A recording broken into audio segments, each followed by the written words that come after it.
Good morning, everybody. We'll try to get started. Today will be the last day that the Corporations Committee will consider Senate files. So unfortunately for the committee, we're meeting morning, noon, and night. So, but after that, it's just House bills, so we'll be laid back and working on our TANs. We had two bills that were left open from before. The first one is Senate File number 163, Election Integrity Primary Elections. We were opening it up to public comment on that bill. So who would like to testify on that bill? Ms. Lowe, welcome. And I don't know if anybody's seen Senator Beitman. We have the air handlers back on today. And despite Bill Winnie's best efforts, we didn't get that diaphragm moved or whatever he was talking about. So we will. Ms. Lowe, we're on Senate File 163, and everybody's having a hard time hearing with that air, so we have to really be careful. Thank you. Go ahead. Good morning, Mr. Chairman and esteemed committee members. My name is Jen Lowe. I am Executive Director at the Equality State Policy Center. We are a nonpartisan nonprofit dedicated to fair elections and transparent government right here in the Equality State. Let me start by saying that Wyoming's elections are safe and secure, and it is a testament to our 23 county clerks and the Secretary of State's office that there have been no challenges to the integrity of our election system. Crossover voting is basically same-day registration. So in 1993, when President Clinton signed the National Voter Registration Act, Wyoming and 5 other states were granted an exemption because they provided same-day registration for voters. Losing that exemption will be extremely expensive to the state, and it will take away the registration power from county clerks and give it to the state. YDOT employees, family services employees will be required to provide registration for voters. Now, I'm not saying that we will lose the exemption, but I am saying it is worth knowing if we will, because we're getting a little tricky when we're playing with not allowing people to cancel their registration between the day that candidates file and the day of the primary election. We'll still allow folks to register, but I'm concerned that by not allowing people to cancel their registration and then re-register on election day, we could potentially be in violation of the Motor Voter Act. And I think that is something to look into and to consider.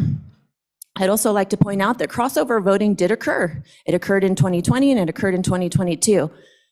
In the 2022 primary, which is the race that we're very considering or very worried about and worried about crossover voting occurring, the primary candidate won by 37 points. So even with all of the crossover voting that occurred, it didn't have an impact on the race. My concern with all of these election laws that we're hearing this year is that they will have unintended consequences that we don't know of right now. And those consequences will fall onto the voters, onto the county clerks, and onto the Secretary of State's office. So with that, I will conclude and I will stand for any questions. Thank you. Who would like to ask questions? Senator Landon. Thank you for being here this morning. I'm struggling a little bit with the general election piece. Is there anything? I think they're having trouble hearing you, so you got to pull it up there. Remember? Oh, thank you very much. Pain voice. I apologize. I'll get right up. I'm curious about the general election piece in this bill. Is there anything that you can suggest to us that might help you feel a little more comfortable with this bill? Do you have any thoughts? Mr. Chairman, Go Senator ahead. Landon, thank you for the question. The general election is less concerning just because everybody votes on the same ballot. There's no need to have a party affiliation really once you're on that general ballot. The bill that originally passed out of the House side, out of committee, would have limited that window from candidate filing date to 45 days before. And I think that I've actually heard the clerk say that if we could change that date to about the time that absentee ballots go out, that fits with their schedule. And it also allows voters to know who's filing, who is running for office before they decide which primary ballot they want to vote on. So although I think the current statute is fine the way it is, I do think that shortening that window and allowing folks the opportunity to have all the information before they make a choice is the better way to go. Okay, thank you for that. Thank you. Anybody else? Anybody else? Thank you, Ms. Lowe. Great, thank you, and thank you for your service. You bet. Let's hear from the clerks. Sorry, I can't remember who testified last time and who didn't, but please go ahead, Ms. Langford. Good morning, Mr. Chairman. I'm Mary Langford, and I have the honor of representing the county clerks in the state of Wyoming, and I couldn't remember who testified last time either. So thank you for the opportunity. I'm here for the purpose today to focus on administration of Wyoming elections, and particularly change in party affiliation. The county clerks have no position on this bill, but we have some concerns. The education of the voters, if this bill were to go in to effect the way it's presented now, with registration, party registration having to be in place before filing, is going to be a big lift education-wise for the voters. We're concerned also about voters being disenfranchised. Nationally, 39% of the voters are either independent or unaffiliated at this point in time. In Wyoming, that's 11% as of January. It was bigger before the general election and the election season we just went through. But those folks will be either an unaffiliated voter, an independent voter, or a minor party voter, and then they will declare a major party to vote. There's some maintenance issues with conduct of the election, with withdrawing in July and some of those kinds of things that will probably crop up that the clerks will need to be able to deal with to take care of the voter registration list as well as to accommodate the voters. And we have another issue that comes up on election day is folks will come in and they'll start voting a ballot and realize that that's not who they want to vote for, and come back and want to spoil that ballot and vote for the other on the other ballot. So those are some of those kind of small maintenance issues that that arise for clerks would be difficult to deal with if this changes. And after watching the other crossover bills that have been in the mill, if you're looking for a different date to have that party change be in place before the filing starts is a spot. 45 days before the election is another spot. Any time that would fall, if it were to say, oh, we're gonna cut it off the 1st of June or whatever, if that's during the filing period, you don't want that to be the case. Where you have people that are registering, you can change their registration during filing. You can imagine what a mess that would create. But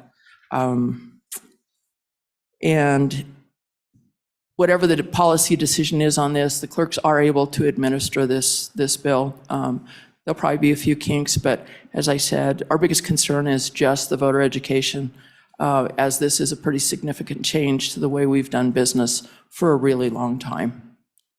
And Mr. Chairman, committee, I'm happy to stand for any questions. Senator Scott. Mr. Chairman, we ordinarily think of the party changes, Democrat to Republican or vice versa. But am I right in thinking that the biggest volume here is going to be from unaffiliated to a party? And Mr. Chairman, the reason I ask is I think if they can't do that, a number of my constituents are going to be pretty deeply offended because they'll be locked out of voting in the primary. And I think that's particularly true. I've got a part of my district where there's a relatively high turnover because a lot of them are in the oil business and move around, and they often register unaffiliated and then declare a party. Do we have any?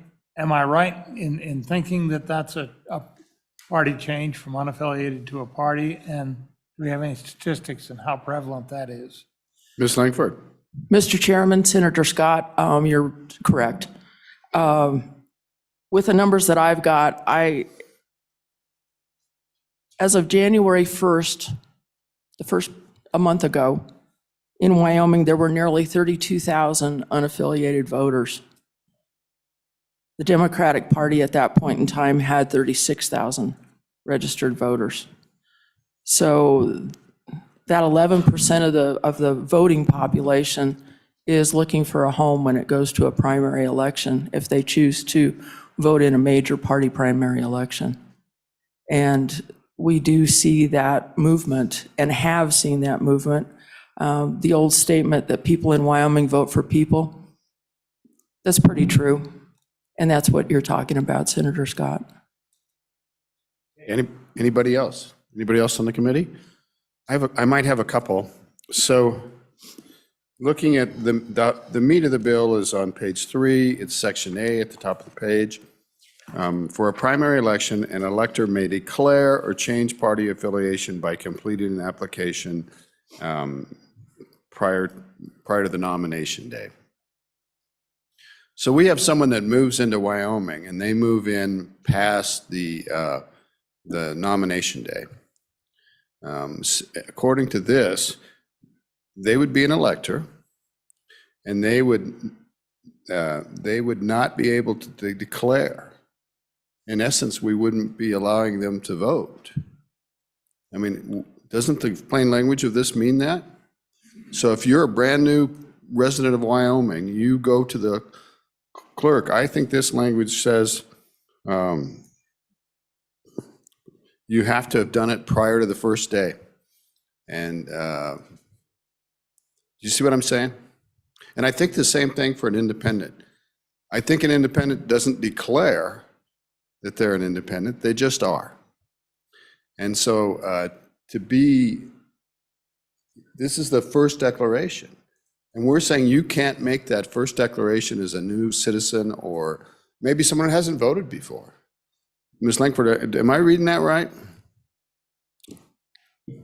Mr. Chairman, I tend to agree with you on that. I hadn't really read it that close before, but I believe that there would be a challenge there, whether you would be able to register and vote and declare as a new person to the state, maybe a new person to a county. And I guarantee in a federal election, Would be. it'd be hot boots on top of you. So, so I think the clerks might want to rethink their position about this bill as it's written, because that seems problematic to me. And Yeah. I know the position is neutral. I'm thinking you ought to think about that. Anybody else? Thank you, Ms. Langford. Thank you very much. Thank you. I like the looking back and forth of everybody back here. Ms. Johnson, come on up. Okay, yeah, that's great. You guys all get in there. We'll do this in round robin. Good morning, Mr. Chairman and members of the committee. I hope you can hear me okay. My name is Tammy Johnson, and I'm here today before you as a citizen of Wyoming and a voter in Wyoming. I wanted to just be clear, I don't have any angst or political angst against Senator Beitman. We are good friends and we have great political debate. And so my comments today are in no way a disparage of him as a legislator. But I wanted to share with you something. I am a crossover voter. After hearing the comments made in the last meeting by the sponsor of this bill and the Secretary of State, I have to tell you, I take great exception to those comments. I wanted to give you a profile of a crossover voter and explore some options that I would have if this bill passes.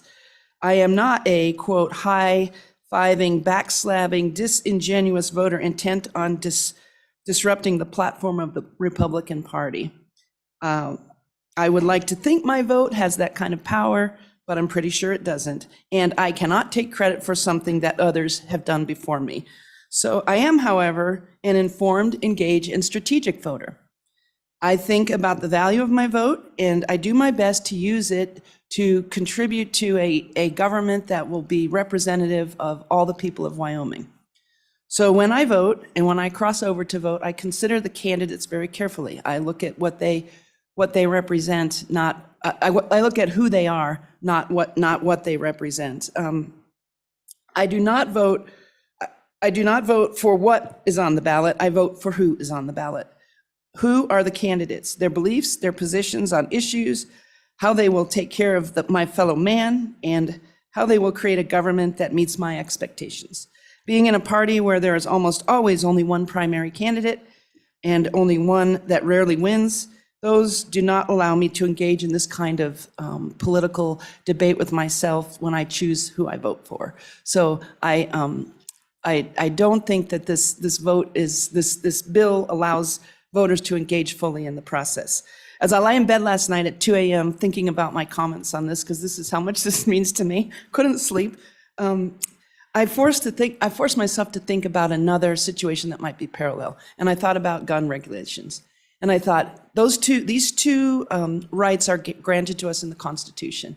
And I thought, if this bill were dealing with gun regulation, the people who oppose it would feel that their rights were being taken away. Even though their constitutional right would still stand, the Second Amendment would still be in place, they would feel that their rights were being chipped away at. And I understand that. And this really made me reflect on that even more and say, yeah, I get that. That must be how they feel. So then I thought, well, this is a constitutional right that I have. And this little bill that just does a little bit to my voting right is chipping away at my right to vote freely. So learned a little bit about myself in that dialogue I had at 2 a.m, but I also learned that that's how important this bill is to me. That this, just as this bill may be to others in this room on gun rights, it is so to me for voting rights. So when I think about this, I think, wow, there's a lot of bills in this legislature, this session, that cover voting rights. Like, there's a lot of bills in this committee Period. today, so you I gotta will find an end close. to I this. know, I appreciate that, Mr. Chairman. So as I think about this, I thought if there were this many bills on gun rights, we would be in a mess here today, and there's not, thankfully. So in closing, Mr. Chairman, I have a lot of things to say, but I think there's two options, maybe three for me if this bill passes. One is I can become a Republican, and I'm pretty sure they don't want me. They don't want the likes of me, and I would probably get kicked out of the party or censured pretty quickly. The other thing that I could do is just stay in my party and not vote in the primary, and that usurps my voice. I don't want to do that, only voting in the primary narrowly. And the third thing that could happen is that we could have an autocracy. And I think you all agree with me, that is no way to run a democracy. I don't want to see a one-party state. So I ask you to not do this bill, not pass this bill, because it has ramifications beyond what seems to be a little blip in the what happens on voting day. So I've cut my comment short for the sake of time, and I appreciate all you've done, and please vote no on this bill. Thank you, Ms. Johnson. Questions for Ms. Johnson? Thank you very much. Ms. Simmons, or who wants to go first? You guys are pointing back and forth. All right, Ms. Simmons. Gail Simmons, Civics 307. And I had sent to you previously a presentation. I'm not going to talk to that because you've got lots of it. I also have a proposed, not recommended, but proposed amendment to address some of those problems. I first want to say it is not right to do crossovers, and I do not condone it. However, for all the reasons you just heard, I absolutely do understand it. The underlying premise, the foundation of these bills seem to be that somehow or other the people of Wyoming should care more about a platform, which most of them have not even read, than they should the candidates. And I'm just going to quickly go through some of the language that we heard a couple of days ago. Malicious intent, coercion, manipulation, political operatives, commitment to party, sanctity, absolute debacle, made a mockery, practice of party rating, maliciously change outcome. Candidates represent the platform. I would say to you that hyperbole may be appropriate on the campaign trail, but it's not a purpose for passing legislation. I would also note that on all the crossover, all 30 of the people who have signed on in one way or other to all these, all won. They all won. So we have the winners saying the election has been changed. And again, I go to facts, not fear. So there's just a couple of facts I want to point out. In 2022, 170,000 voted Republican. I don't care how many registered, 170,000 voted. 12,000 of those had changed over from Dems, 9,000 of whom stayed. So they change over, but they stay. And that's been true in all the years I've looked at past. 7,000 came from unaffiliated, which is the technical term, and 6,000 of those stayed. So 151,000 Republicans, those that were Republican before the season, or who registered newly or renewed were Republican. But of those 19,000, 15,000 stayed. So that's 73,000 more than 2020. There were 3,000 crossover, so 70,000 of the increase were voters were people who were and always were Republican. If all 19,000 crossover voted for the former Congresswoman, then 20,000 came from existing or new Rs. This is not driving the outcomes. Again, if you also look at the undervotes, you will see that the undervotes is the lowest it's ever been for US Congress, 0.5%. So all these people who bothered to show up and get a ballot, all of them voted at the top of the ticket. As you go down, it comes to 15%, which magically is about the number of people that we saw cross over. I would also point out that it was 4.4% for the governor and 8.4% for the Secretary of State. In fact, the number of people who did not vote, undervotes, was greater than the margin between the first and second candidate in the Republican primary. Just pointing out. For all of the state Senate and state House, it was 15%. Then the question is this really party faithful? And you take a look at voting for precinct, which is what establishes the official party. 458,000 filed votes, 488,000 undervotes. I would present to you that most people who vote don't care about the party. Those of us deeply embedded in it do, but overwhelmingly they do not. So the conclusions are, even if 2022 was way higher, it did not alter the outcome. Voting, including any crossover and regulars and new, are driven by support of candidates, not party platform.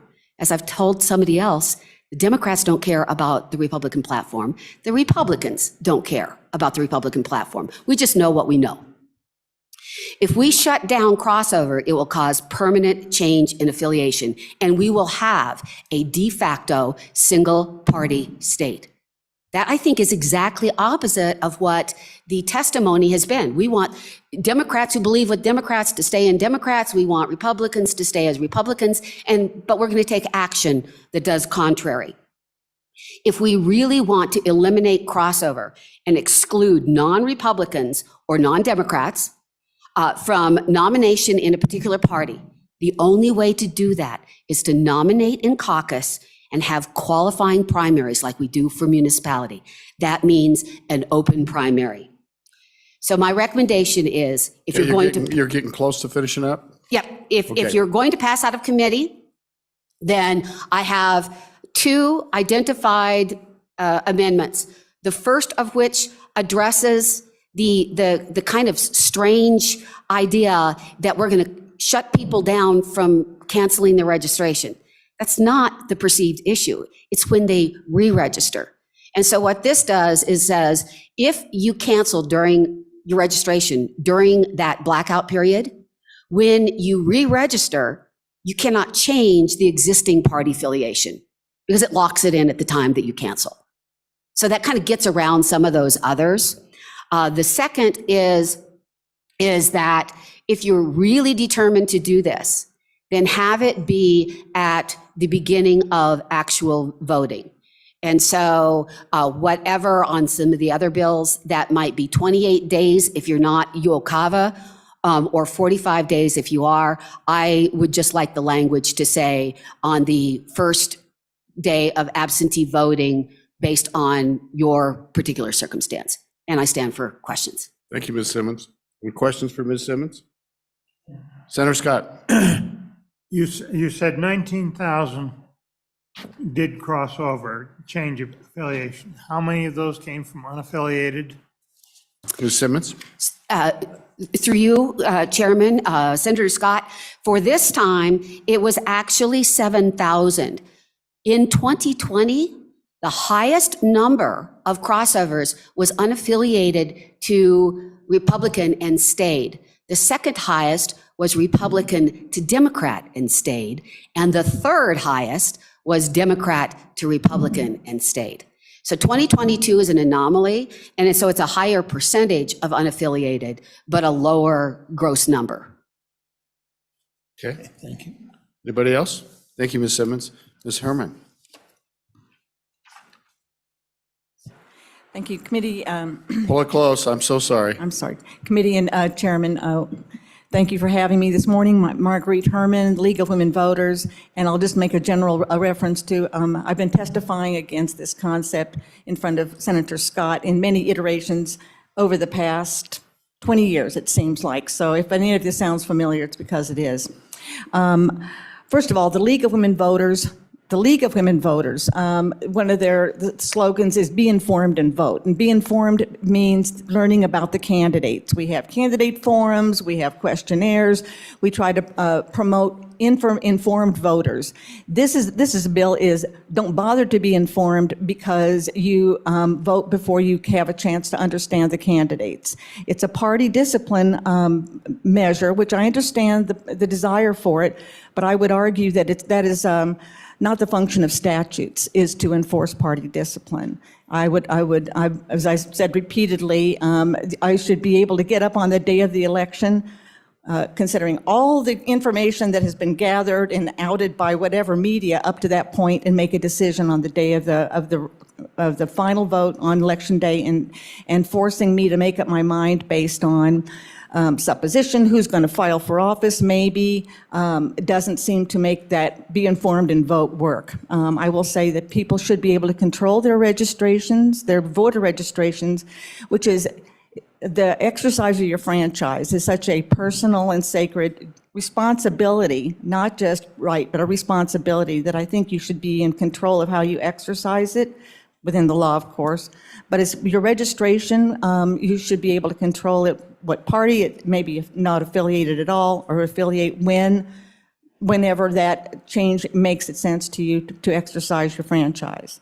I will just say you've heard a lot of reasoning today, as we have over the course of the previous 2 weeks of the session, by principle, practical reasons, based on principle, well, this is a bad idea. And for that reason, I would urge you to defeat the bill, and I know there are versions out, there are iterations out of when the blackout period starts. They're at the beginning of the filing, the beginning of absentee voting, 2 weeks out. And I would just argue that those are, some are better than others, but they're all not good. I would suggest that you leave the statute as it is. It's working. There's no harm being done. And just one other thing I will say, I've been watching the legislature for 42 years. And whatever letter is after your name, as a legislator, as anyone else, there's a spectrum. So assuming that if you stick with a party, you're going to get a known quantity, that hasn't played out in my mind. And so again, you've heard it before, in Wyoming, we vote for the person. We always have. And at certain parts in the electoral process, primary, certain things are set for the general election ballot that I think a voter should be able to weigh in on, seeing that the voter is deciding who his or her official should be. So for those reasons, I would say also that the League of Women Voters on the state level has endorsed an idea that was just mentioned by Ms. Simmons of an open primary. We have a caucus to put people on the ballot and have a qualifying open primary. That would obviate this whole issue, and we would end up with maximum participation and people encouraging people to participate in their government. So be informed, be engaged, and vote would be carried through. That would be faithful to that slogan. So I'll stand for questions if you have any, but I'm sure you've heard more than enough on the topic. Any questions for Ms. Herman? Thank you very much. Anybody else in the room want to testify on this bill? How about online, Kelly? Anybody else in the room?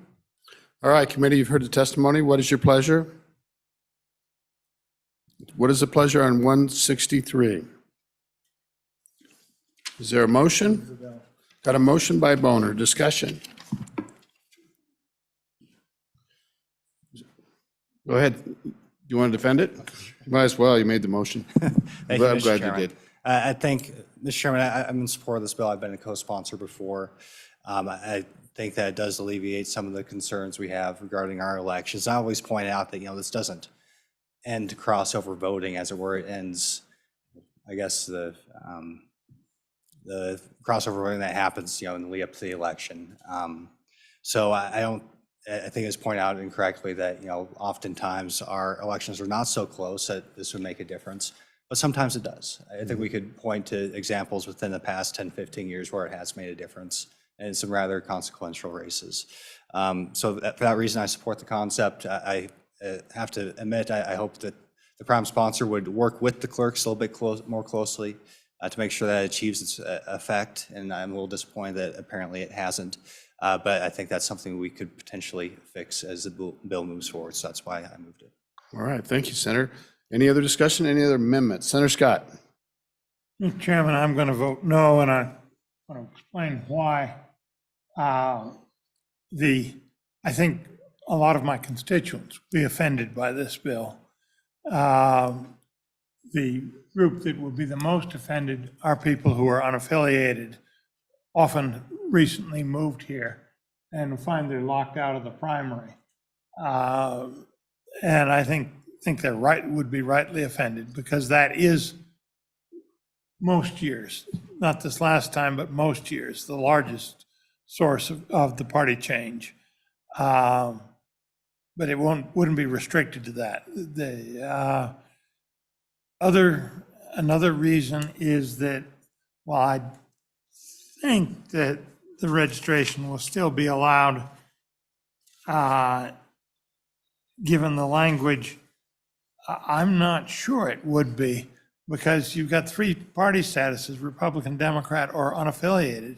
If you can't change them, if you can't declare one when you register after this thing, you might well find a court say that means you can't register. That's an interesting scenario that had not occurred to me, but I think it's possibly an unintended consequence. So for all those reasons, Mr. Chairman, I'm a no vote. Okay, thank you, Senator Scott. I'm not sure you're correct, though, when you say that a party status, I don't think you declare unaffiliated. I think you just are. I think that no declaration is made there. So you are undeclared, so to speak. Back to you, Senator Scott. But Mr. Chairman, it's considered a party status, and changing from unaffiliated to affiliated with one of the parties, I think, is clearly Declaration. forbidden, and that will offend a lot of my voters. Okay. Anybody else? Senator Barlow. Thank you, Mr. Chairman. So actually if we look at the current language on page 2, this is current statute, lines 13 through 16. It speaks to, I think, this exact point. May vote only nonpartisan, and if so, is not required to declare party affiliation. And the following line, but however, it doesn't say however, but requesting a partisan primary election ballot constitutes a declaration of a party affiliation. And that's current language. And that's current language. Thank you, Mr. Chairman. And so I guess I am perplexed about what that means to the unaffiliated voter in the context of the new language, which is on the top of page 3. Would they be allowed to still change? Because by our own statute, it says that they are not party affiliated. Right. So, and Mr. Chairman, until this was brought up this morning, I hadn't actually keyed in on the nonpartisan thing, except for the good Senator Scott's comments previously. But so I'm not exactly sure if A equals B and B equals C and A equals C in this scenario. Thank you, Mr. Chairman. Thank you. Anybody else? Senator Landon. Mr. Chairman, thank you. And I know we need to move on this. I have really struggled with this issue since it came to the fore, and it continues to. A lot of rhetoric over the last 3 or 4 years and beyond. It was interesting during the campaign this year. I just completed another campaign, God knows why. But I was out in my district and never heard about this. No, my district really doesn't care about this. Very good friends, good neighbors who have chosen to go unaffiliated, have left the Republican Party very adamantly to say It just doesn't represent us anymore. The testimony we got this morning, which indicates that we may be closing them out of the process, really concerns me. I don't like that. Fundamentally, I have been against this all along simply because I don't believe we should be telling people how to vote. And I really struggle to get over that bar. This morning, I'm going to be willing to consider moving this along, but it's going to have to change a great deal for me to vote for the bill ultimately. So that's kind of where I'm at, Mr. Chairman. Thank you. Anybody else? Senator Beitman, we did take some public testimony, and be fair to you, I'd certainly let you have a last statement if you'd wish, or, you know,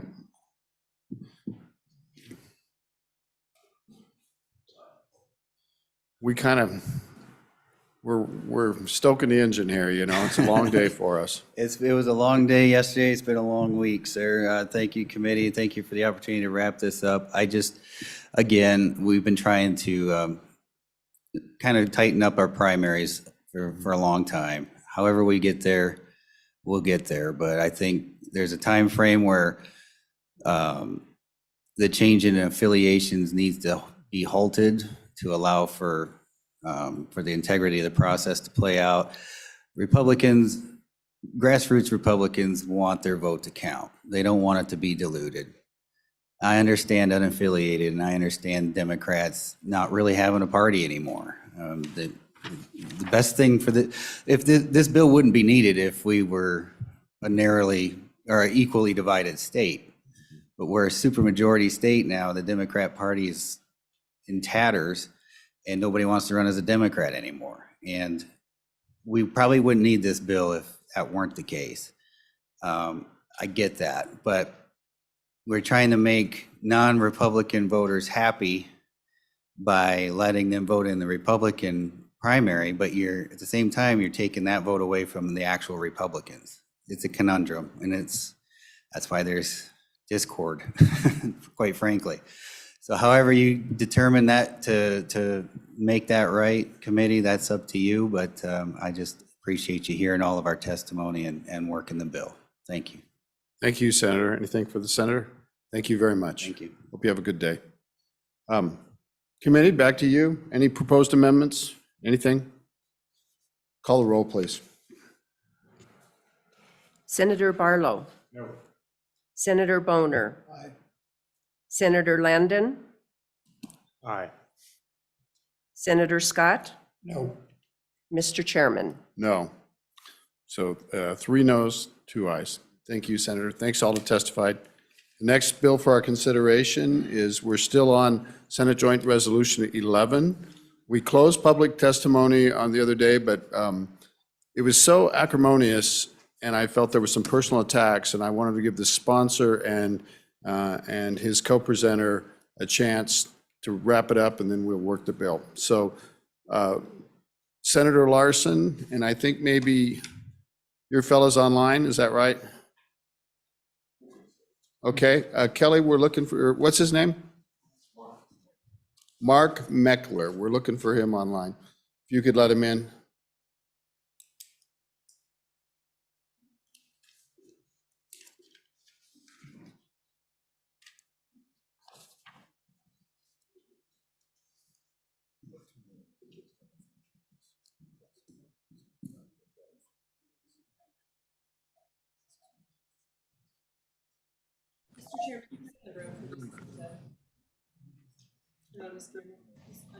So, Mr. Meckler, can you hear us?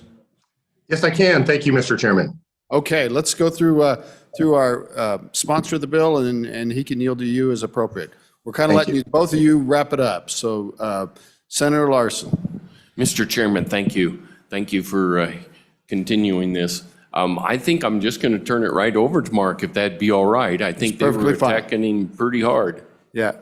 So thank you, sir. And I really felt it was most fair to return back to you, and so you could kind of rebut some of the charges that were made. I realize that Wyoming is sort of a stage for a national debate that's happening, and so it's pretty acrimonious. It's not our Wyoming legislative style, so please, sir, you could address the committee. Thank you, Mr. Chairman, honorable members of the committee, and I appreciate the opportunity to come back and address some of the things that were said in the hearing. And I want to start first by apologizing. I was, and it was, I believe, aimed at me, reprimanded for shaking my head during some of the other testimony. And I found it difficult to sit completely restrained. I've been in so many of these hearings, and I understand the protocol and I understand decorum, but the slanders that were being issued were so outrageous and so offensive that it was very difficult to sit still. Now, I want to start by quoting from who I think is the greatest modern American president, and that's Ronald Reagan. And I'm paraphrasing him when I say, it's not that our opponents are ignorant, it's just that they know so much that isn't so. Several allegations were made during the course of testimony against the idea of calling an Article 5 Convention of States, against SJR 11, that literally rose to the level of slander. So I appreciate the opportunity to rise in defense. And first, to rise in defense of the United States Constitution itself, a document which we all adhere to and which we all revere. And that document was under attack because we heard repeated testimony that document was the result of a quote unquote runaway convention in 1787. And what was meant by that and what was said directly was that the men that were in convention in 1787, these great men, these icons of American history, George Washington, James Madison, and many others, that they actually defied the oaths they took, ignored what they were told to do by their state delegations, and illegally, and I want to restate that word, illegally adopted the United States Constitution.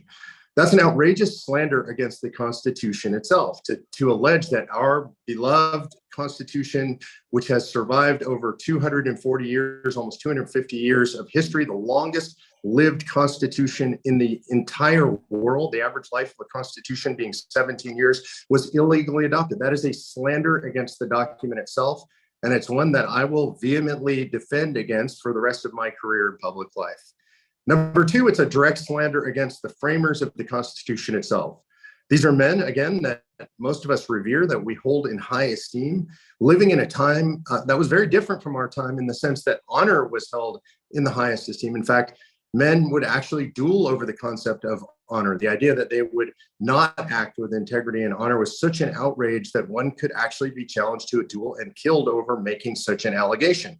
And that allegation was widely, broadly, and unequivocally made against the framers of the United States Constitution. And so I rise in their defense.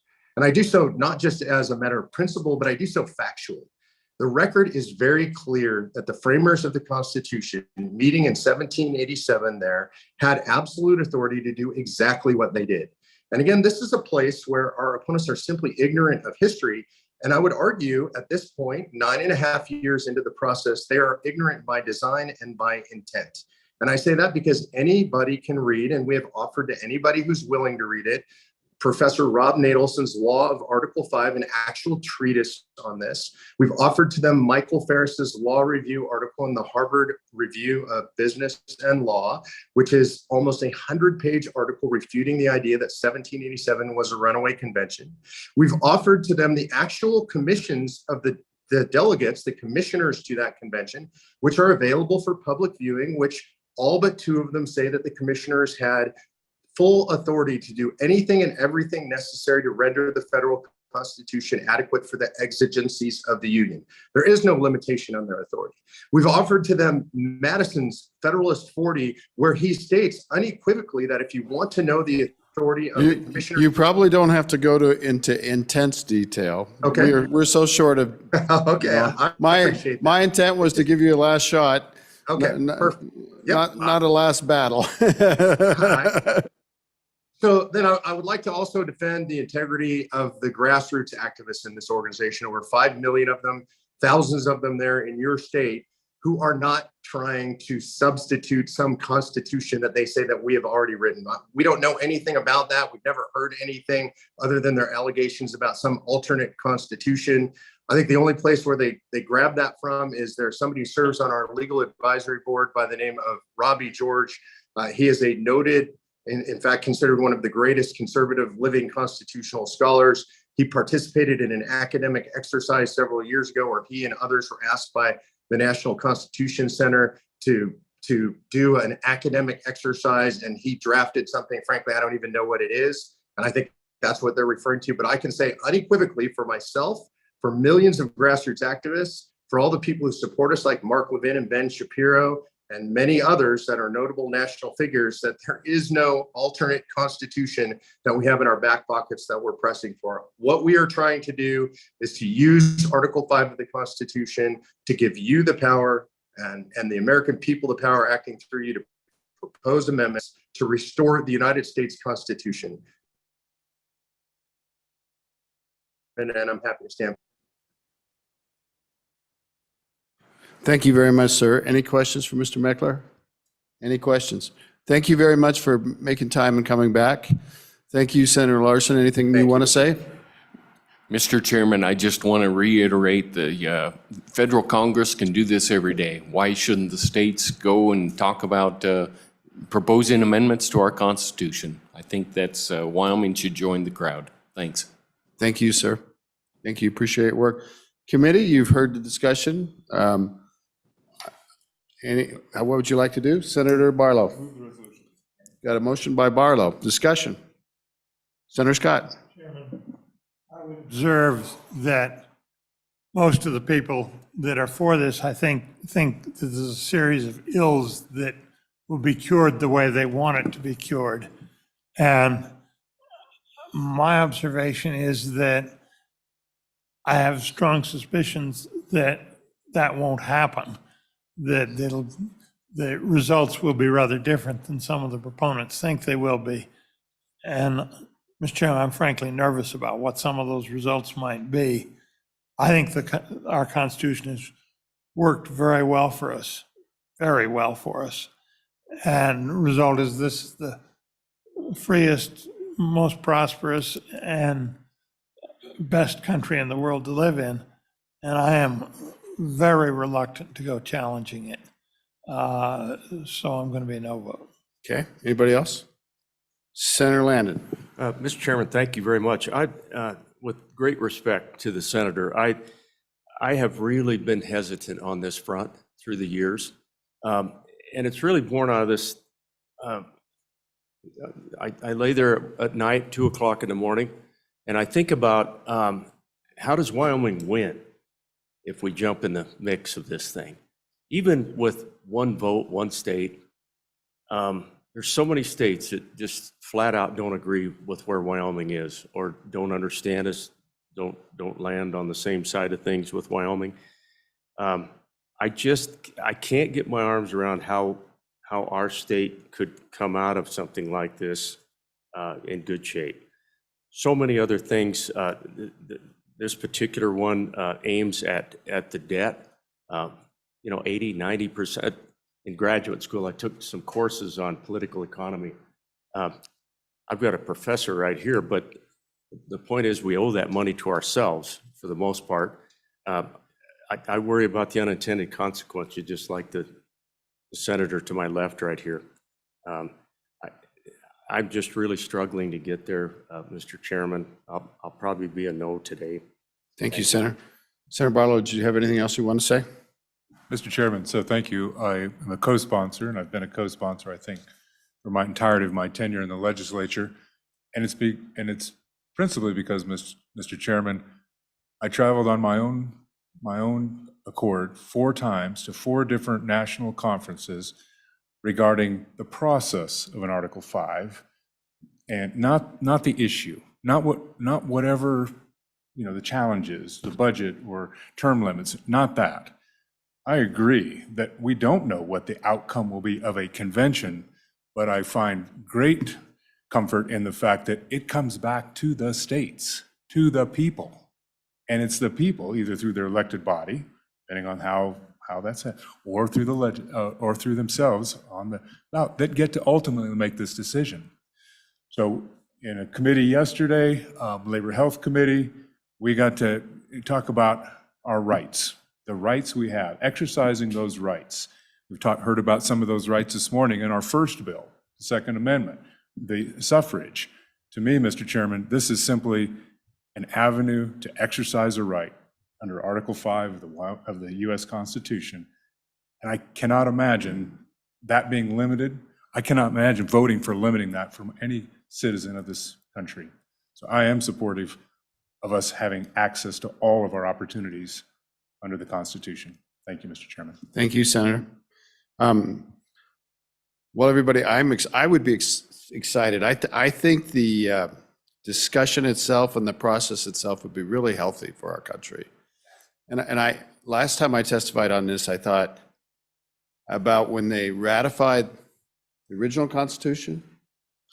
There was a very learned discussion that took place around the country, and proponents and non-proponents made major treatises that were published in publications of the day. It was an incredibly important discussion, and it led to the ratification of the Constitution, which was amazing. But that didn't settle it. You know, the next year is clear into like 1820, with the Supreme Court actually finally weighing in and saying we have judicial review. And there was that case against the bank, something versus Maryland. I can't remember the case, but really established the Supreme Court to have judicial review and put the framework on. And then through all this time, we have been, perhaps some of us have been disappointed with the broad interpretation of the Constitution by the court and its legitimate practice. And we have no recourse against the court interpretations unless we change the Constitution. You can't do it with a law from Congress. So it's a balance thing over time. Like you, Senator Barlow, I think the whole process would be healthy. The public debate would be healthy. I hope it wouldn't be as acrimonious as the scheming that's going around on these proposals across the country.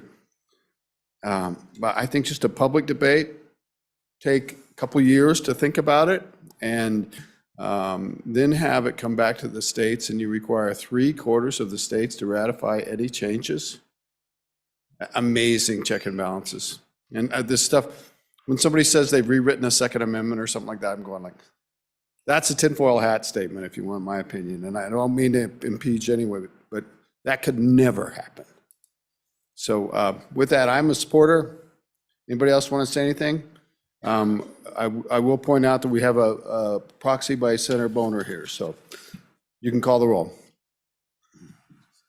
Senator Barlow? Aye. Senator Boner? You left a proxy aye.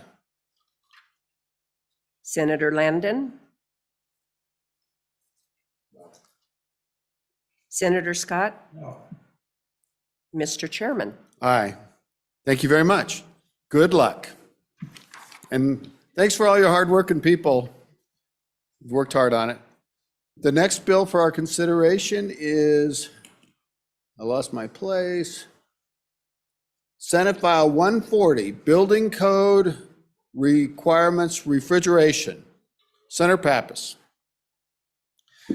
Since you're here and you know about building codes, can you help us with this fan up here? And it's either refrigeration or heating. That's why we called you down. Senator Pappas, it's good to see you. It's good to see you, Senator Pappas. Thank you, Mr. Chairman, committee. Appreciate being here this morning. I'm sorry, I'm afraid I'm not going to be able to help you in that arena. You're going to have to get close and speak up because it's really hard to hear. Yeah, I certainly understand the challenges that this room brings to us.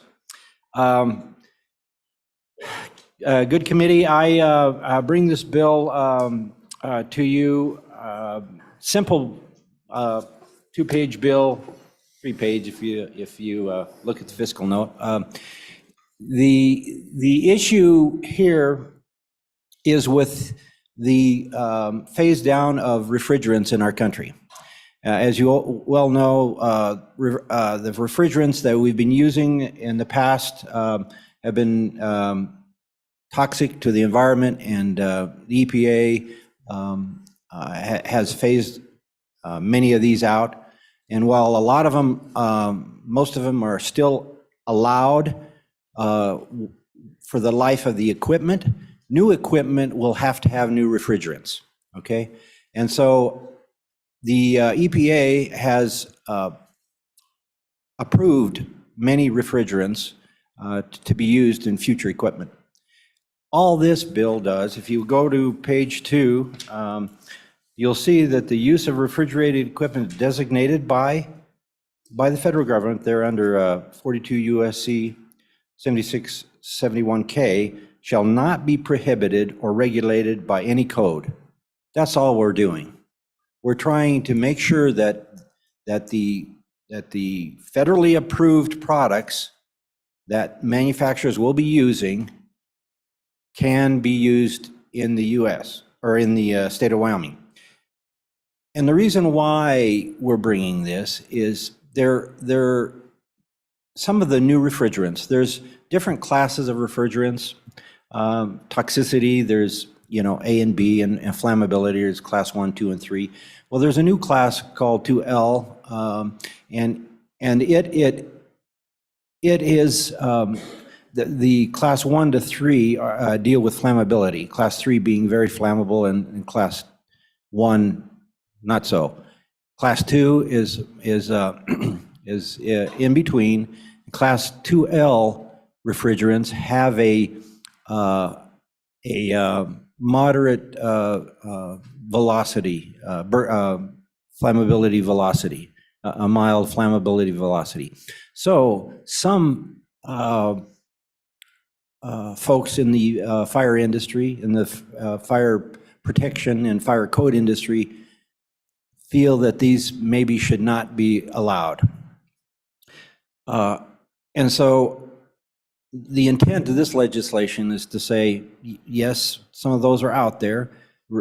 The manufacturers understand in what concentrations and where it's used. If it's used inside a building, limited amounts used. If it's used outside on a rooftop unit, you can use more of these. The intent of this legislation is to allow any federally approved refrigerant to be used in Wyoming and not be prohibited. If we do prohibit them, then these manufacturers will simply not offer their equipment in Wyoming, which will hurt our consumer, because if they're not here, then there'll be fewer people to choose from. We limit who we buy from, and so when we buy it, we frankly will pay a higher price when there's limited competition.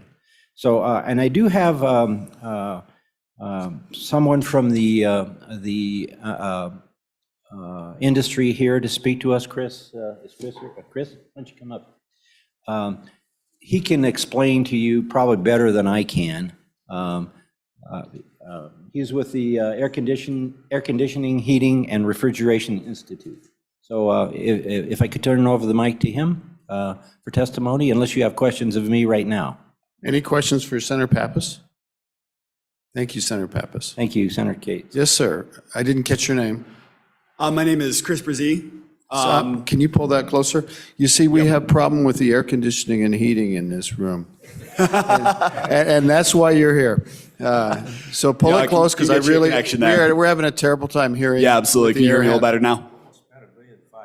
Yeah, we've brought, you wouldn't believe how much we spent on this place, and this is what we get. So anyway, your name again, sir, I'm sorry. Christopher Brzee. I'm a manager of government affairs for the Air Conditioning, Heating, and Refrigeration Institute. Okay, it's Fibrogene? Brzee. Brzee, okay. Yeah. See? It looks like it's spelled breezy sometimes, so. Thank you, Mr. Brzee. Go ahead. All right, thank you very much. Good morning, Chairman Case and members of the committee. Thank you for allowing me to speak with you today and convey AHRI's strong support for Senate File 140, sponsored here by Senator Pappas, which will provide American manufacturers in the heating, ventilation, air conditioning, and refrigeration industry, or HVAC industry, with the certainty needed to comply with forthcoming federal regulations phasing the use of hydrofluorocarbons, or HFC refrigerants. AHRI represents more than 330 manufacturers of air conditioning, heating, commercial refrigeration, and water heating equipment. Our member companies, some of which do have facilities here in Wyoming, produce more than 90% of residential and commercial air conditioning, heating, and commercial refrigeration equipment made in North America. Here in Wyoming, U.S. HVAC industry supports more than 1,000 jobs and more than 570,000 jobs nationwide. As a member of the committees may be aware, in December 2020, the American Innovation Manufacturing Act was signed into law by President Trump, which directs the EPA to issue rules that will phase down the use of current refrigerants, restricting their use in certain applications, such as commercial refrigeration, chillers, and air conditioning. This allows for an orderly transition to next generation refrigerant technologies, many of which are made here in the United States. However, our manufacturers are facing a pressing challenge. Building codes need to be updated this year in order to remove regulatory barriers to the use of substitute refrigerants. Efforts are underway to do so, both in Wyoming and across the country, but current timelines for these efforts are 2 or 3 years or more, rather than updates this year. This is too late for American manufacturers to bring their products to the market. SF 140 amends the state building code to allow any substitute refrigerant deemed safe under federal standards to be used in Wyoming. This will eliminate the mismatch of the building code schedule and enable the use of new refrigerants 1 or 2 years earlier, ensuring that there is no regulatory disruption for consumers by making the new products available for sale in the state of Wyoming on the same schedule they will be available in other states. In other words, SF 140 eliminates the timing barrier without imposing any new regulatory standards. It simply allows for harmonization with the 2024 model codes, benefiting both consumers and businesses here in Wyoming. Thank you again for the opportunity to testify here at this hearing. We look forward to continuing to work with the Wyoming legislature on this bill to achieve the economic benefits of the phase down of HFCs, and I'm happy to take any questions. Okay, questions for Mr. Frazeen? Senator Barlow. Thank you, Mr. Chairman. So I think I heard that this is actually getting ahead of something that's in place already. So is there a current prohibition, and where does that prohibition lie within statute or federal law? Thank you, Mr. Chairman. Mr. Frazeen? Yep, so as I understand the question, you're asking if this is something that's already in place federally. Sorry, I misheard you a little bit. You can't hear, can you? Mr. Chairman, so, and maybe I misunderstood the testimony, but it seems like this is to try to move an implementation date or a opportunity for implementation of this. Is there any prohibition to using these or this currently on the books in Wyoming? You mean in our building codes in our Wyoming? building codes or anywhere Yes, else? sir. Back to you. Because Mr. Chairman, if I would, code, ordinance, rule, or regulation. So is there something currently in statute that would potentially prohibit what your organization is trying to accomplish here? Thank you, Mr. I Chairman. think Senator Pappas wants to take this Mr. one. Chairman, may I take a stab at that? Senator Barlow, right now, there's nothing, no one is prohibiting it right now, okay? Certainly, any federally recognized refrigerant can be used. This statute, this piece of legislation is only going to prohibit Prohibition. It is a prohibition against, it's a prohibition, I don't know how to explain it. It's going to keep our local code and the state from prohibiting these. So there's an uncertainty in the manufacturing industry, okay? Because as I mentioned at the get-go, the pushback from some may be because some of these new refrigerants are mildly flammable, okay? Some of them are. And there may be a pushback from somebody, you know, in a Fire code or, yeah. fire code, someone says, well, we're not going to allow that because it's flammable. And so that creates an uncertainty in the manufacturing industry. And so all this does is saying, if it's federally approved, we can't prohibit it by code. That's all. Okay, Senator Scott, I can see. I remember Mr. Chairman, previous code discussions in this committee. A lot of the codes we use are not written locally, they're written nationally or even internationally, and the localities simply buy the code and adopt a code whole. So this is really a shot not so much at our local people, but at some national outfits that might put something in a code that we would simply find that's the one we've adopted. Mr. Chairman, Senator Scott, that's exactly right. We don't write our own codes. We adopt the International Building Code and all the other international codes. But we do have the ability to Alter. to add amendments to them. We do that all the time. Actually, we don't do it that frequently, but we do it. And all this is trying to create a prohibition to deny the use of these refrigerants in Wyoming. That's all. And Mr. Chairman, if I could just add Frazeen. if I could just add a little comment there as well. One thing to note is that the International Code Council has actually adopted in their 2024 codes the codes allowing for the new refrigerants. However, it's the safety standards are not present in the 2021 codes. So some of this issue is timing as well. That we need to start this phase down, I believe, by roughly 2025, depending on the usage. And the 2024 ICC codes may not be adopted for some amount of time in Wyoming. Fair enough. And Mr. Chairman Case, Senator Pappas. that is true in Wyoming. We're not under the 2024, obviously. And when it is available, we tend to be at least a year out before we adopt it. And so it'll be way out there. Fair enough. Senator Landon, do you have a question? Mr. Chairman, that partially answered my question to Senator Pappas. My question was, how quickly are we going to be back here adopting the codes? Eventually, we probably have to come on board. Is that not right? But you just touched on the fact that could be several years. Are we good to go for a while, or is this something that the feds will push down hard and we'll be back in a couple of years? Senator Pappas. Mr. Chairman, Senator Landon, we adopt our codes every 3 years. Okay, so that's the code cycle for the International Building Code. The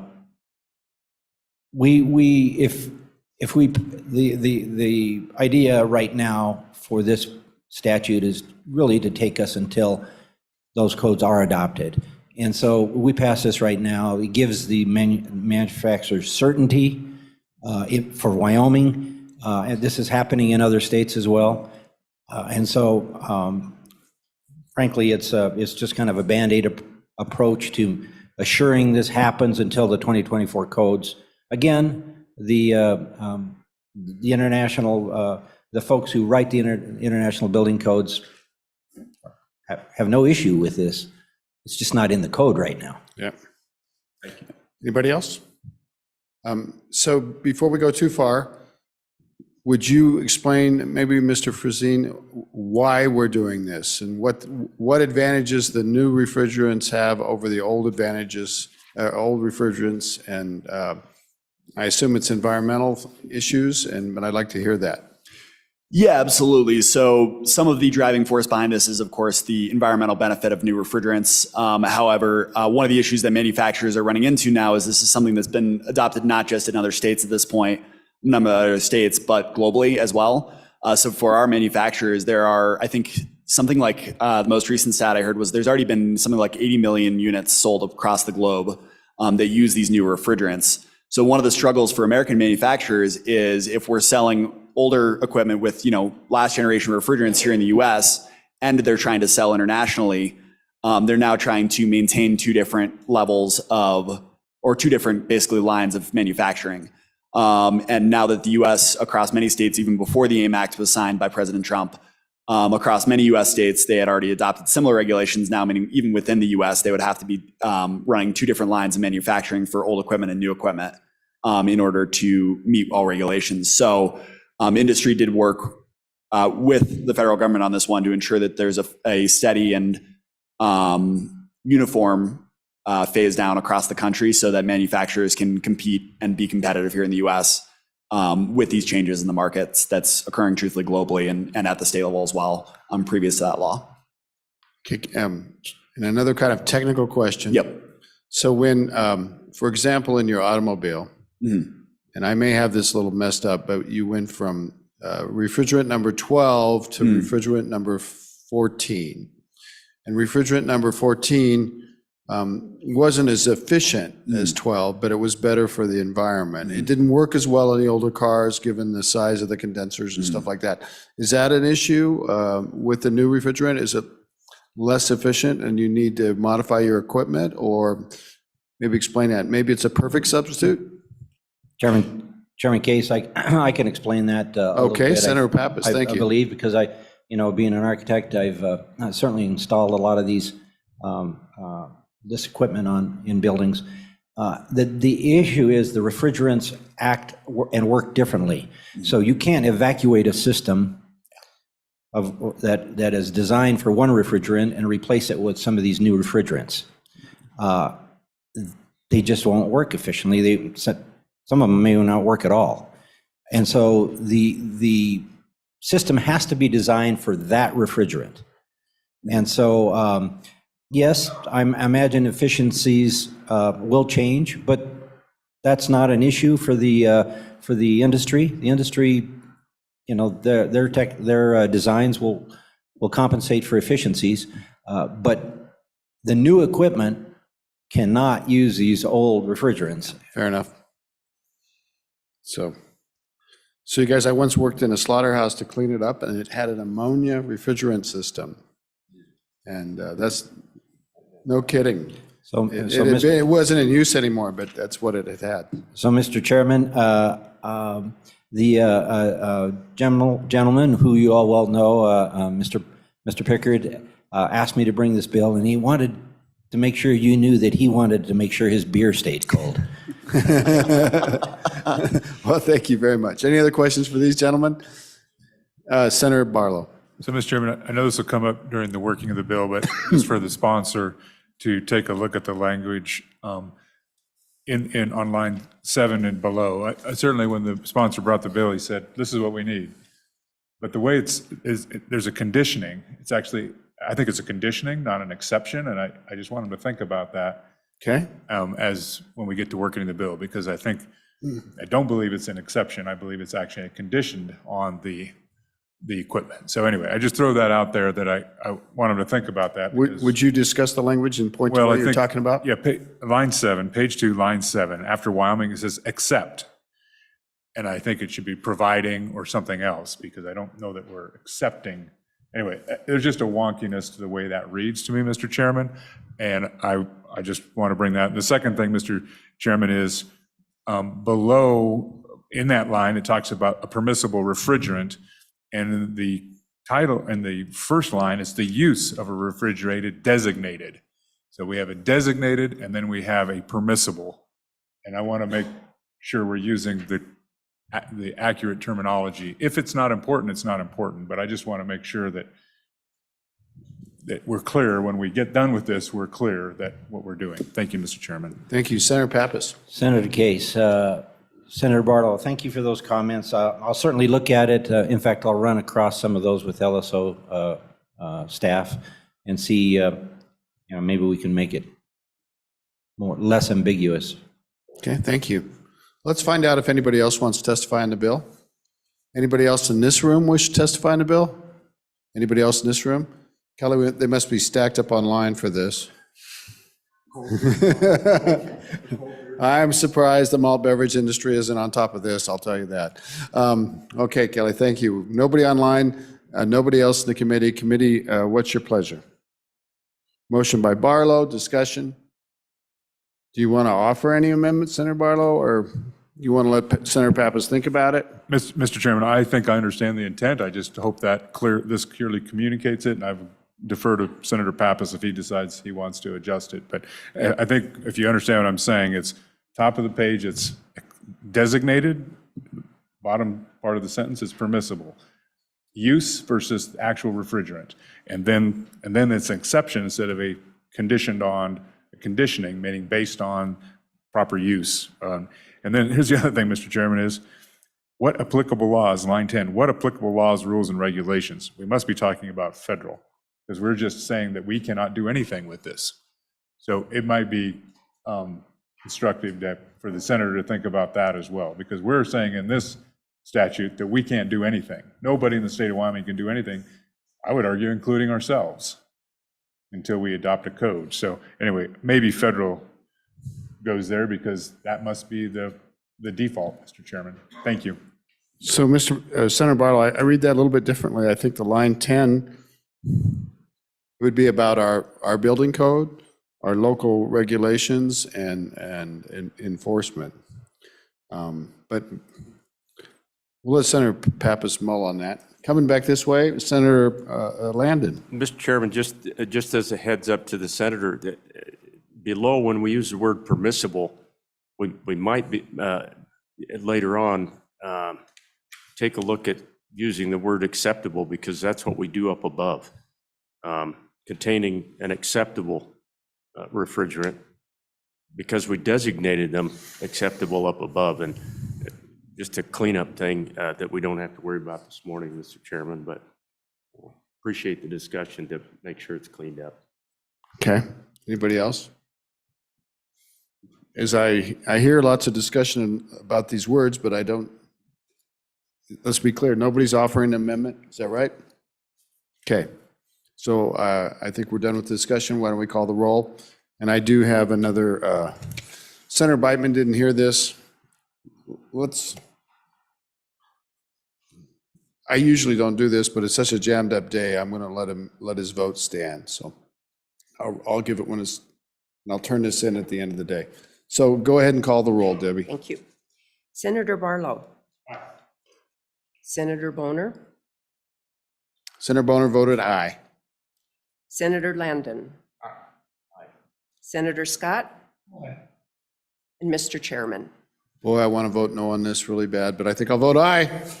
Good job. Thank Now you. listen, before you leave to catch your plane, you have to fix that over there and make that work. It's a conditional use thing, so get after it there. Thank you, All right, Mr. Chairman, thank you, thank you, guys. committee. Do you have an extra diaphragm? Yeah, Bill Winnie says from the submarines, it just needs a new diaphragm. You know, we could just pull the plug. Turn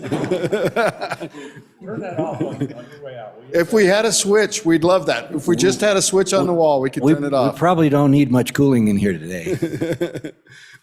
All right, thank you, Senator Pappas.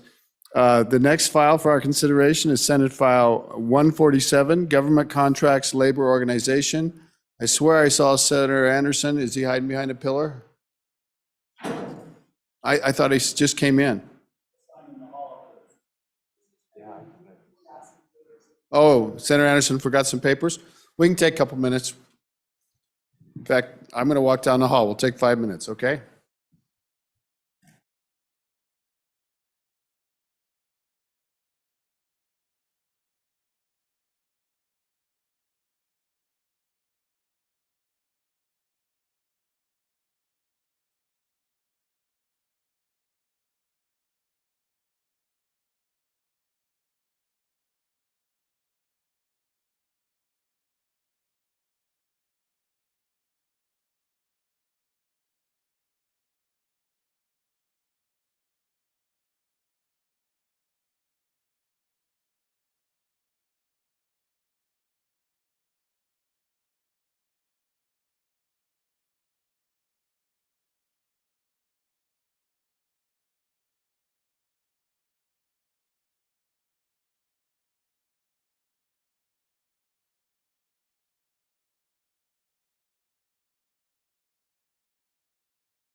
We'll call the meeting back to order, and the Senate corporations will take up Senate File 147, Government Contracts, Labor Organization. Senator Anderson, welcome to corporations. Thank you, Mr. Chairman. And Senator Anderson, you got to point that right at your face, because we have this air handler system in here. You see, what happened was the Appropriations Committee was too cheap, and they didn't give us enough money to make this room work well. And so we're struggling to hear, so you got to get right in that mic. Thank you, sir. All right, I'll get right in that mic. It's hard to believe the Appropriations Committee was cheap, Mr. Chairman, but it could happen, I guess. Yeah. Well, thank you for considering this legislation. In short, the bill is simple. Senate File 147 codifies and protects how public construction work is contracted in the state. A fair and open bidding process inclusive of all contractors regardless of labor affiliation. It simply states that state and local public entities, when procuring services for public construction, can neither require nor prohibit the use of a project labor agreement as a condition for bidding and winning these contracts. Representative of the industry will speak more specifically to project labor agreements, PLAs, how they function and what the negative impacts are on public construction and contractors. But in short, by requiring union representation, union labor, and union oversight on projects, they discriminate against an overwhelming majority of the construction workforce who are non-union, raise project costs, and harm taxpayers. The Biden administration has built upon actions taken by past presidential administrations on this issue and has fully endorsed the use of PLAs. The administration is currently mandating PLAs on large-scale federal projects and encourage PLA use by state and local entities through federally assisted projects.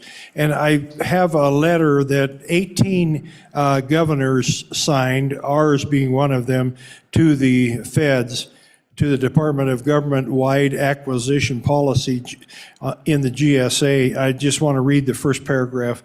We, the undersigned governors, submit comment expressing our opposition to the PLA mandates proposed by the Federal Acquisition Regulatory Council.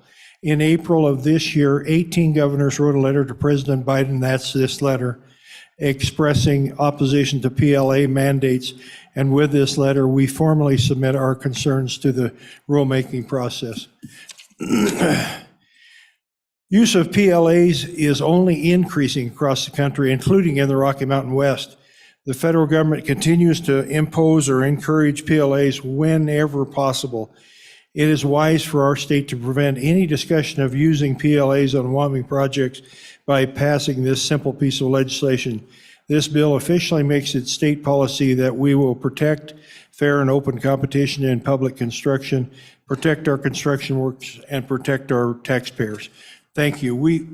There's an amendment coming from the aeronautics group, Wyoming Airport Coalition, and I'll let him explain that to you. Any other questions, though? Any questions for Senator Anderson before we go? Okay, it's online. Thank you. We need to go online, so stay close. Senator Anderson, did I misunderstand you? Did you say someone was online that was going to testify? Oh, it's I thought it's here. Travis McNiven. I'm sorry. I couldn't hear you, Senator Anderson. Oh, I'm sorry.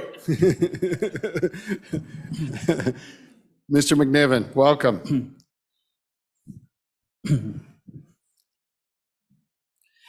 Thank you, Mr. Chairman. My name is Travis McNevin here on behalf of the Associated Builders and Contractors.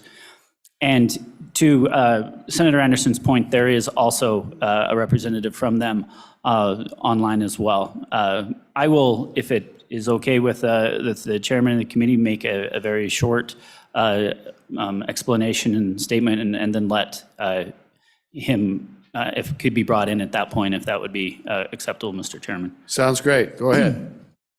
As Senator Anderson said, this bill simply prepares the preserves the fair and open competition for state-funded projects, disallowing the state from requiring PLAs and other agreements as part of the bid request. It does not prohibit contractors from voluntarily entering into PLAs.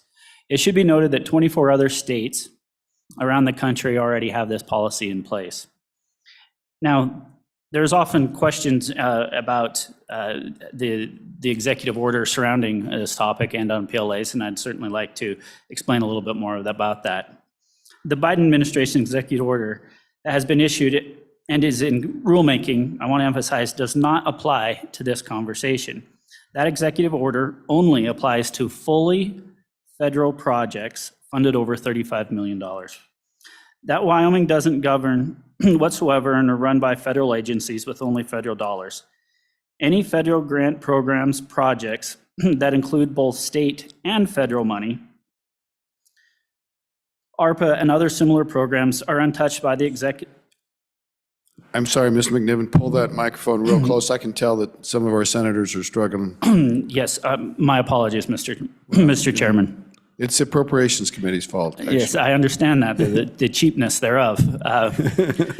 The executive order only applies to fully federal projects over 35 million that Wyoming does not govern whatsoever and are run by federal agencies with only federal dollars. Any federal grant program projects that include both state and federal money, ARPA and similar programs, et cetera, are untouched by the executive order, by law, and the Constitution. Any federal project assistance that comes to the state that includes even $1 of state money or money that is granted to the state like ARPA to be controlled by the state are governed by state law and state regulations. This law does not preclude the state from receiving federal dollars either legally or in practice. It does not discourage federal funding coming into the state and does not disallow the state to receive funds. Towards this end, this is why 24 other states have successfully implemented this legislation. And so I wanted to, I've just had a lot of questions around that portion of the executive order and wanted to certainly try to clarify that. Towards that end, happy to take any questions or bring in, if the online, Mr. Brandon Way with the Association of Builders and Contractors for any questions also in the weeds or further information for the committee. Okay, thank you. Let's bring Mr. White, is that his name? Ray, Brandon Ray, yes. I am so sorry, impossible to hear. Anyway, questions for Mr. McNiven? Any questions for Mr. McNiven? And we do have one agency here. Will the agency be, Department of Transportation be testifying on this bill? You can, I would think about the order. So let's hear your gentleman, Mr. Ray. Thank you, Mr. Chairman, and members of the committee. Thank you for the opportunity to testify in support of this bill, SF 147.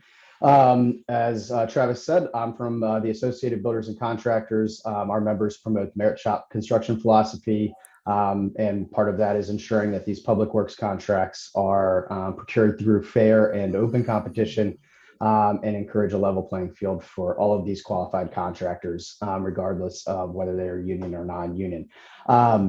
We, at its most basic level, and as many of you may be already familiar, a project labor agreement is a project-specific collective bargaining agreement, for lack of a better description. When the industry in past eras was highly unionized, these were necessary to govern multiple CBAs on projects, multiple unions working together on a job site. As of right now, according to the most recent BLS data, 89% of the construction workforce across the country is non-union. In this state, in Wyoming, it is 97% of the construction workforce is non-union. So when we talk about these agreements and the impacts they have, we are talking about discriminating against an overwhelming majority of that workforce. So while the requirements and PLAs can vary, almost all include similar provisions that discourage those non-union contractors from bidding. They generally require companies to agree to recognize the unions as the representatives of their employees. They must use the union hiring hall to obtain many of the workers, displacing their own workforce, follow union work rules, and then a large piece is pay into union benefit and pension plans. Many of these contractors already pay into their own benefit plans for their employees. They would have to double pay into union plans that then these non-union workers would not be able to access unless they left their job and joined the union and became vested. So in short, these mandates unfairly discourage those merit shop contractors and their employees who have chosen not to belong for a union from competing for projects paid for by their own tax dollars that they are paying into the state. The result of this not only is the discrimination against those employees, but also a shown increase in project costs up to 20% sometimes in total project cost as it relates to the lack of competition that then results, as well as some of the things around the PLA that would increase the cost of the project. As Travis mentioned and as Senator Anderson mentioned, one of the big pieces that is encouraging us to pass this legislation and protect what really is the status quo in Wyoming right now, protect it into codified law, is, as was mentioned, President Biden did issue an executive order that mandates all fully federal projects over $35 million to contain a project labor agreement. The Obama administration had implemented an executive order encouraging PLA use over 25 million. President Biden kind of doubled down on that and is now mandating PLA use over 35 million. However, that applies only to federal projects that are fully funded by federal dollars and are run by federal agencies like NAVFAC, USACE, all of those places. However, in conjunction with that, that obviously indicates their penchant for using project labor agreements when they can. So they've mandated it on federal projects. In association with many of the federal grant programs that are granting state money, granting money to states, things like the American Rescue Plan, all of these different vehicles that provide funding to states for what we call federally assisted or state assisted projects. They have issued guidance across the board with those grant programs, encouraging the use of project labor agreements. They can do more than encourage it or incentivize it because they are not federal projects. They are getting federal money granted to the states, but it is mixing with state dollars, and therefore $1 of state money creates a situation in which the state fully governs any sort of project. And any program that simply block grants money to the states for them to do things such as the American Rescue Plan, not on a project-specific basis, same situation. They are giving money to the states, and the state fully governs how they would like to implement that money.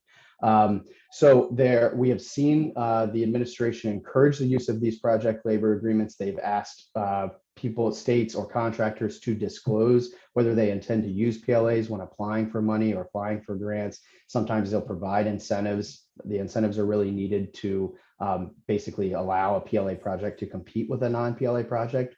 You kind of need some bump in the numbers to allow that. And what we're seeing back to illustrate the point that obviously this does not preclude the state from accessing any sort of federal money in a grant process. Of all of the returned bids that we have seen so far in conjunction with these grant programs and other vehicles that have included this PLA encouragement, only about 20% have returned with PLAs included in their proposals. So about 80% of what we have seen come back and win as including PLAs, or is not including PLAs, only about 20% is.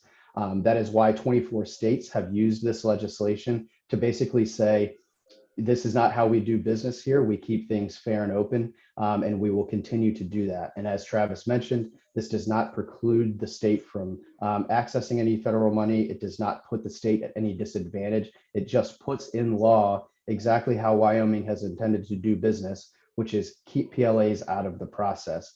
The reason that we feel that it would be best to have this in law is because of this increasing conversation around PLA use, because it is being encouraged by federal administrations, because it is the door continues to open on the use of these agreements and damaging a large majority of the construction workforce. And so these other 24 states that have passed this over about the past decade have not experienced any sort of trouble in accessing federal money. It does not impede that whatsoever. It is simply codifying that process. That is also, by the way, settled law in court that is constitutionally sound. So basically, in closing, we just believe that PLA should never be mandated by the government entity. The contractor should be free to voluntarily adopt them. And that is exactly what this bill does. It does not eliminate PLAs, it just eliminates the state and local governments from mandating them. And so this would allow Wyoming to have efficient. Sir, are we going to get close to the end? Yes, sir. That essentially, we support this bill and we would ask that you do too. Thank you. Thank you very much. We really do appreciate it. Okay, Senator Anderson, did you have anything to add before we open it up for public testimony? No, when do you want to handle the amendment? Let's hear from everybody on testimony first. We'll get a motion on the bill and we'll go from there. Okay, all right. Okay, Senator Landon might have a question. Real quickly, Mr. Chairman. So Senator Anderson, I think what we heard a lot about is that this isn't going to prohibit any of these federal jobs from coming to Wyoming. We had a situation out by Alcova that you and I have talked about where I think we had to bring some workers in from Montana. That concerns me. Even if it's over 35 million, is this legislation in any way going to preclude a job from coming to Wyoming? Preclude a job from coming to Wyoming? Is there going to be any federal project that won't come to Wyoming because we do this? Oh, yes. Mr. Chairman, we have an amendment that fixes that for him. If it's federal grants, there's a statute already on the books to take care of that. So we've got that covered. Yes, thank you. Okay, and I apologize. I didn't allow the committee opportunity to ask any questions of Mr. Ray. I apologize for that. Is there any questions for Mr. Ray? Okay, I'm not seeing any. Let's open it up for general public testimony then. Oh, let's get the Department of Transportation, the big dogs in the room here first. Director Reiner, good to see you.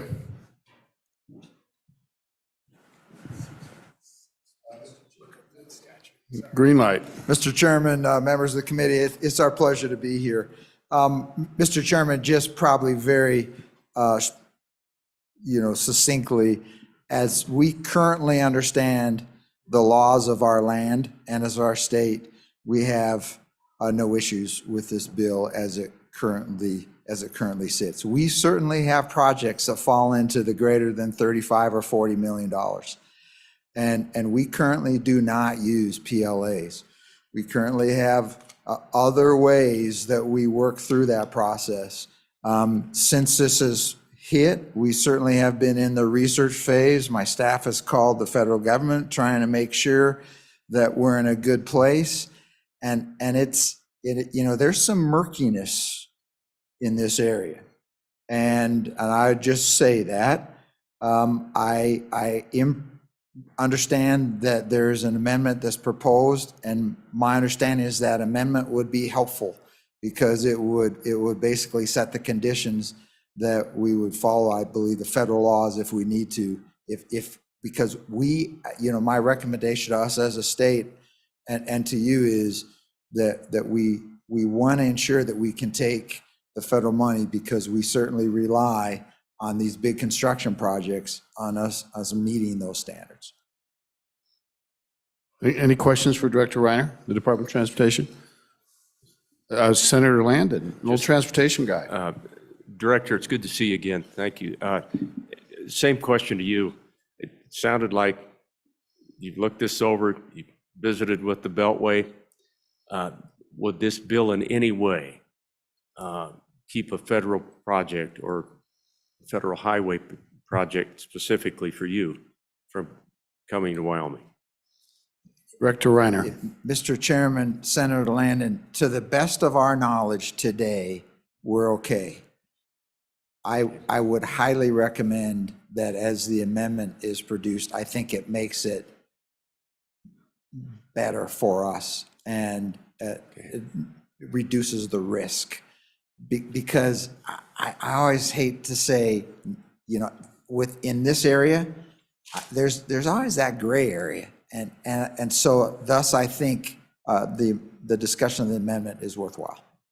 Thank you. Thank you. Any other questions for the director? Director Reiner, I do have one. Do we have union contractors that work on your projects?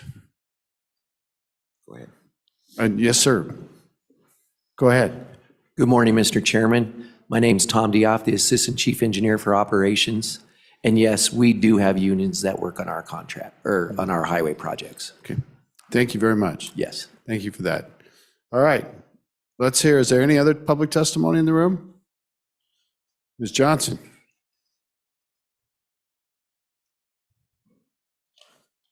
Welcome, Ms. Johnson. Thank you, Mr. Chairman. Good morning, everybody. My name is Tammy Johnson. I'm the Pull it close. I'm so sorry. Sorry, I'm the Executive Director for Wyoming AFL-CIO, the defender of labor unions. And I understand I'm jousting at windmills here today. The climate for union workers in Wyoming is not a positive one.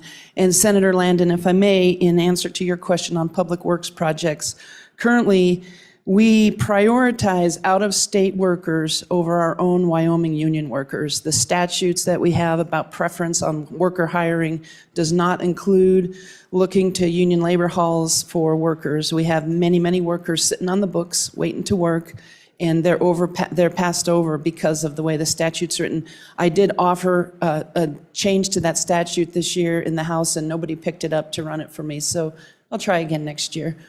Because we would like to fix that. And in fact, in this federal legislation, it requires that the contractors who are hiring new workers also look to union labor halls to hire before they hire out-of-state workers. So I appreciate that. A couple things with project labor agreements and how they've been characterized here today.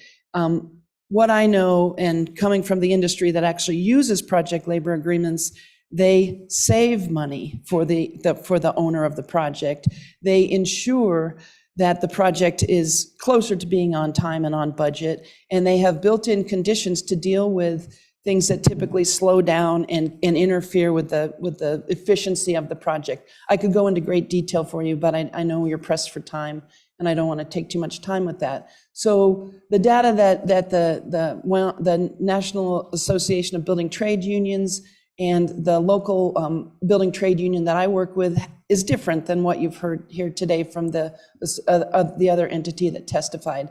So we're all looking out to save money and make sure the projects run efficiently. When President Biden issued the executive order on the infrastructure money that's coming out to do, the infrastructure bill was intended to do two things. One is to rebuild our infrastructure in the country.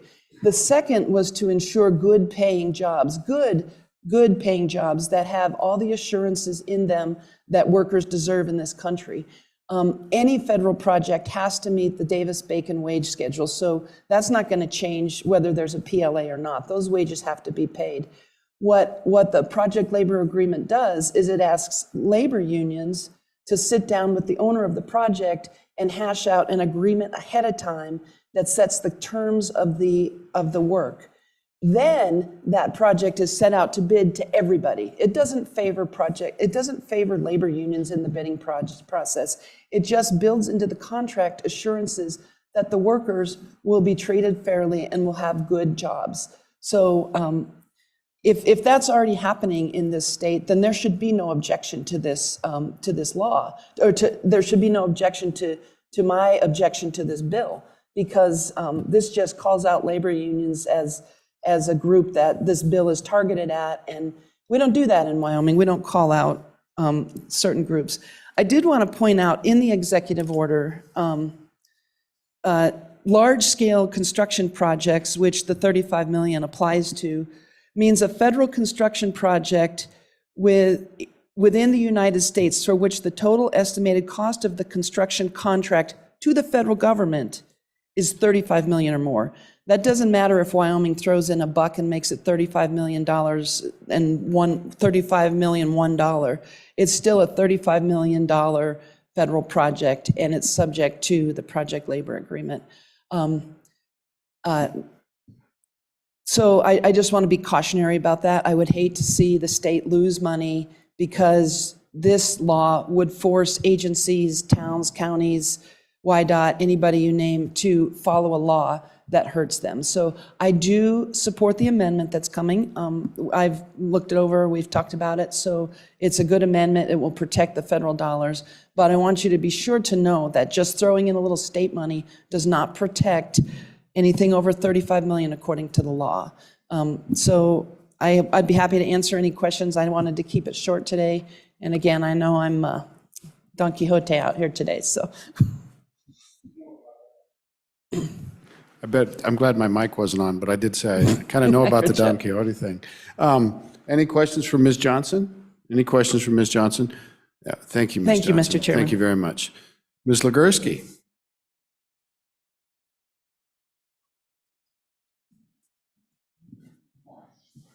Welcome. Thank you, Mr. Chairman. And good morning, members of the committee. I'm Katie Legursky, Executive Director of the Associated General Contractors of Wyoming. AGC of Wyoming strongly believes that the choice of whether to adopt a collective bargaining agreement should be left up to the contractor, who is the employer, and their employees, and that such a choice should not be imposed as a condition to compete for or perform on a public funded project. Government mandates and preference for project labor agreements can restrain competition, drive up cost, and cause delays. In cases where the use of a project labor agreement would benefit the particular project, the construction contractors otherwise qualified to perform the work would be the first to recognize the fact and adopt the project labor agreement voluntarily. They would also be the most qualified to negotiate the terms of such an agreement, not the government entity. Therefore, we are supportive of Senate File 147, which codifies and protects the status quo how public construction projects are currently let in the state of Wyoming. Fair and open, where a public entity cannot require or prohibit the use of public labor agreements as a condition for bidding or winning a contract. Either a union or an open shop contractor should agree with this concept. Leave it up to the contractor to decide whether to use a public labor agreement, not a government entity. I can guarantee you that I would not be putting our members at risk for federal funds if it was not the case that from the federal government, that with the Biden executive rule, that with the funding coming down from the federal government to the state, that the Biden executive order does not impact federally assisted projects, which include state departments of transportation, which is YDOT, or municipal water projects funded in any part with EPA state revolving fund loan programs. The executive order right now only impacts federal projects, that is direct federal contracts directly with federal funds, such as Army Corps of Engineers, direct federal contracts, not federally assisted contracts where the money comes to the state. Therefore, it does right now exempt YDOT projects and other funds that are federally assisted. The proposed rule right now is with the Federal Acquisition Regulation, the FAR Council. They do have a proposed rule. The final rule has not been issued yet. It was anticipated to come out in October. The final rule has not been issued yet. Once the final rule is issued for the Biden executive rule, it will come out. There will be a 60-day public notice period where people will be able to provide comments. Then the FAR Council will review those comments. Then at that point, they will issue the final rule. Once the final rule is issued, then the federal government would have to add that contract into those federal contracts. So right now, it is a proposed rule. They're highly recommending them from the federal government, but the executive order is not a final rule yet, that has not been implemented on the federal contracts. And again, it does not impact the federally assisted money coming down to the states.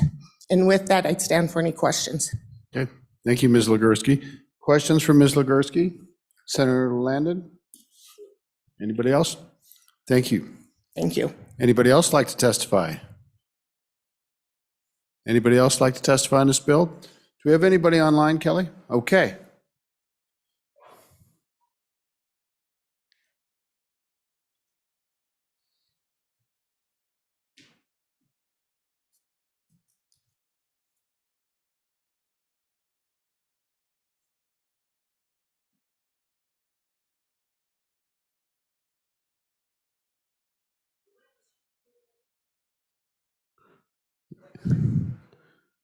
Hello, anybody online?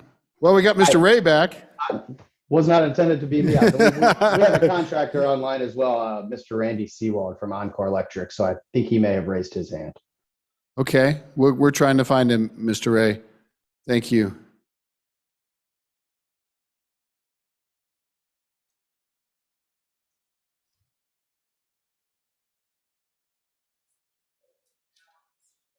You can't find him?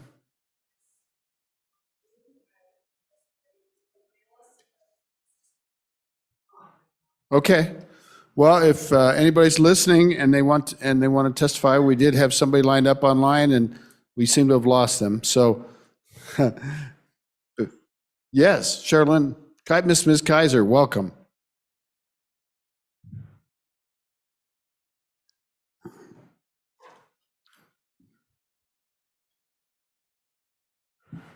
Thank you, Mr. Chairman. Sherilyn Kaiser with the Wyoming Airports You have Association. the softest voice. I do. We have the worst room. Okay. Thank you, Mr. Chairman. Sherilyn Kaiser with the Wyoming Airports Association. Devin Brubaker was scheduled to be online to speak to a concern that the airports have, and he was called away to an emergency. So, Mr. Chairman, if you don't mind, I'll read his testimony for you. I think that'd be fine. Mr. Brubaker is the airport manager in Sweetwater County, if I remember right. And he did send us an email. I didn't look at his handouts, but to you, Ms. Kaiser. Thank you very much. And good morning, Sherilyn Kaiser, Wyoming Airports Coalition once again. I'm not going to say that this is Mr. Brubaker's testimony, that he serves as the airport director for the Southwest. Get that mic close. Thank you. Yeah. Devin serves as the airport director for the Southwest Wyoming Regional Airport, and he hoped to appear for you today representing the coalition. Mr. Chairman, the coalition feels that this bill, as written, could create a problem for Wyoming airports which receive federal grants. If those federal grants require that resulting contracts prefer contractors or subcontractors having agreements. Charlie's having trouble. You got to just. I'm sorry. I know. It's got to be right at your lips. Okay.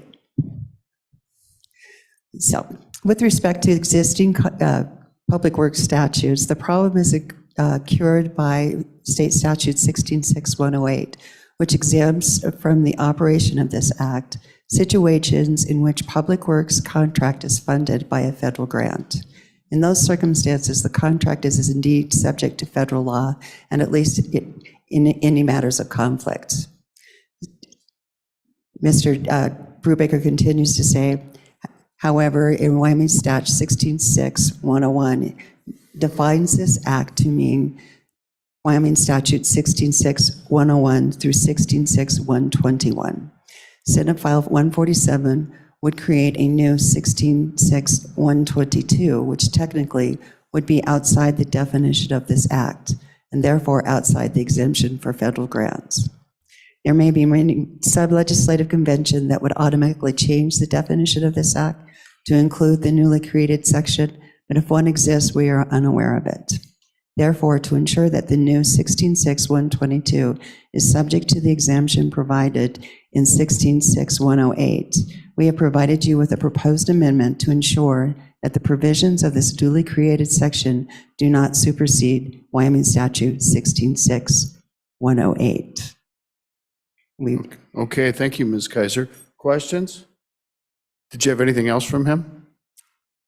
He had submitted an amendment for your review and asked your favorable consideration. Okay, thank you. Any questions from Ms. Kaiser? Thank you. I assume you've shared the amendment with the sponsor?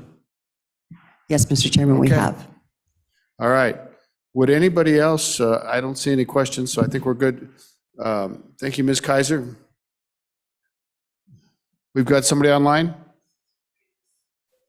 Let's do online, and then we'll go to Mr. Lindholm. Mr. Sewell, did I hear that right? Yes, you did. Good morning. Can you hear me okay? You got to speak up in this room. Okay, I'll do my best. My name is Randy Sewald. Thank you, Chairman Chase and members of the committee for hearing my testimony this morning in support of the bill. I'm an electrical contractor. I represent Encore Electric. We have an office in Wyoming. We've been there for 10 years. We have offices in Colorado as well. We do a lot of large projects in Wyoming. Give you some examples. EchoStar building, we brought that out of the ground. And NCAR, a lot of projects at the University of Wyoming. And I'm a bit reluctant to say that we participated in the remodel of the Wyoming State Capitol, but I found out earlier that we had nothing to do with the air handling system or the AV technology you're experiencing today. That's Anyway, a good I see that the forward-looking lights are on catch. there. That's a good sign, right? Thank you for that. 10 years ago, we were brought into the early stages of the development of the Microsoft Data Center campus, and we've been on site every day since then. In that period of time, we've produced over 2 million labor hours in the field, with an average consistency of 100 people on site at that data center. We have built and developed a highly capable workforce. These projects are not simple. They involve a backup emergency generator manpower. We have the best of class electricians supporting us on these projects. Of that 100 average, on average, about 30 to 35% are Wyoming residents, and that number is growing. And one of the reasons is because after we build a project of that level of complexity, they always require 24/7 support. We need people within, a 15-minute driving distance to take care of the maintenance issues, which we could do for this Capitol building as well, by the way. But nonetheless, we've always been a merit shop-minded organization for a number of reasons. I mean, first and foremost, we take a career development position with our electricians in the field. And so it's, in addition to that, it's expressly important that when we put labor on us like this, we make the decision who is going to be on that particular team based upon their knowledge, location, and all these factors. Under a PLA, we would forfeit control of labor because the PLA mandates collective bargaining, which we lose control over what labor will be assigned to that particular project. I will say this, PLAs also mandate Davis Bacon wages. And if any of you, and I'm sure you all are familiar with the market conditions, the shortage supply of labor. The market has pushed wages in many cases, and certainly in cases of our company, above Davis Bacon wages. So wages are not the issue. And as has been stated for benefits too, we provide a wonderful benefit package, including a compensation for secondary education. We really want to see our electricians grow and at some point in time be owners of this particular company. So I've been in this industry for 50 years since high school. I carry a current master electrician's license. I've worked in the field many, many years, but I just I see no advantage whatsoever under a PLA to either the company that I work for or the people that work for us. So I'll leave it at that. Okay, any questions for the gentleman? Thank you, sir. Thank you very much. Mr. Lindholm. Thank you, Mr. Chairman, members of the committee. I'm Tyler Lindholm. I'm the State Director for Wyoming Americans for Prosperity, and we stand in favor of this legislation and in favor of the amendment to clear up any kind of situations that might arise of it. The only thing that we see in the legislation that really is kind of the meat and potatoes of the legislation that is very much appreciated is requires, and this is on page 2, pardon me, Mr. Chairman, page 2, line 15 through 18, where it specifically cites requires, prefers, or prohibits. That makes it a neutral standing ground. We're not requiring it, we're not prohibiting it. It's just neutral. And Mr. Chairman, members of the committee, I think that's what this is really about. If it is a union contractor that comes in, great, as long as we're not requiring it or prohibiting it. And I say that as a former IBEW member. I was in the IBEW 612 out of Wheatland, Wyoming for right around 5.5 years before I finally got smart and exited the union. But Mr. Chairman, that being the case, the union does have a place, and this bill is neutral in the regard of not requiring or prohibiting, and that's why Americans for Prosperity stands in favor. Okay, questions for former Representative Lindholm? Any questions? Thank you, sir. Is there anybody else that wishes to address the committee? Anybody else? Kelly, anything online? Okay, committee, you've heard the testimony. What is your pleasure? Got a motion by Scott, discussion. Anybody want to offer this amendment? Is it the only amendment? Senator Landon. Mr. Chairman, I would just say that this amendment being offered on page 2 does go to our airports, which is can be an entirely different part of the world. But right after B on line 8, insert subject to WS 16.6.108, comma, small a, beginning a government entity. So we're inserting subject to WS 16.6.108 on paragraph B, line 8, page 2. Okay, discussion on the amendment. Senator Barlow. Mr. Chairman, so while I appreciate that, I think we heard something else that might be another way to approach it. And Go that ahead. is, Mr. Chairman, that is actually making this new chapter part of the act. So if we did something, because this is going on to that same portion. Right. So if we actually went in and change the definition of this act, which means adding the definition in and saying this act goes through 122, and then instead of having this particular 16.6.108 called out, we would say, except as otherwise provided in this act, as the prefix, or prefix isn't the right word, but as a lead-in for this. So, Mr. Chairman, I think it gets to the same thing. If this is broader, this approach would be broader, and it would also encompass all of this act within one in that. So I don't know, Mr. Chairman, I don't know what other complications that brings, but I think it actually, now we'll have an act, and then we'll have this set aside, is what we end up with. We end up with a hanging chad, Mr. Chairman. So I'm just trying to understand if there's other things in this. And I have a second amendment that I'm going to bring to the committee that may also play into my approach. But I'll leave the discussion on this one for now, Mr. Chairman. Okay.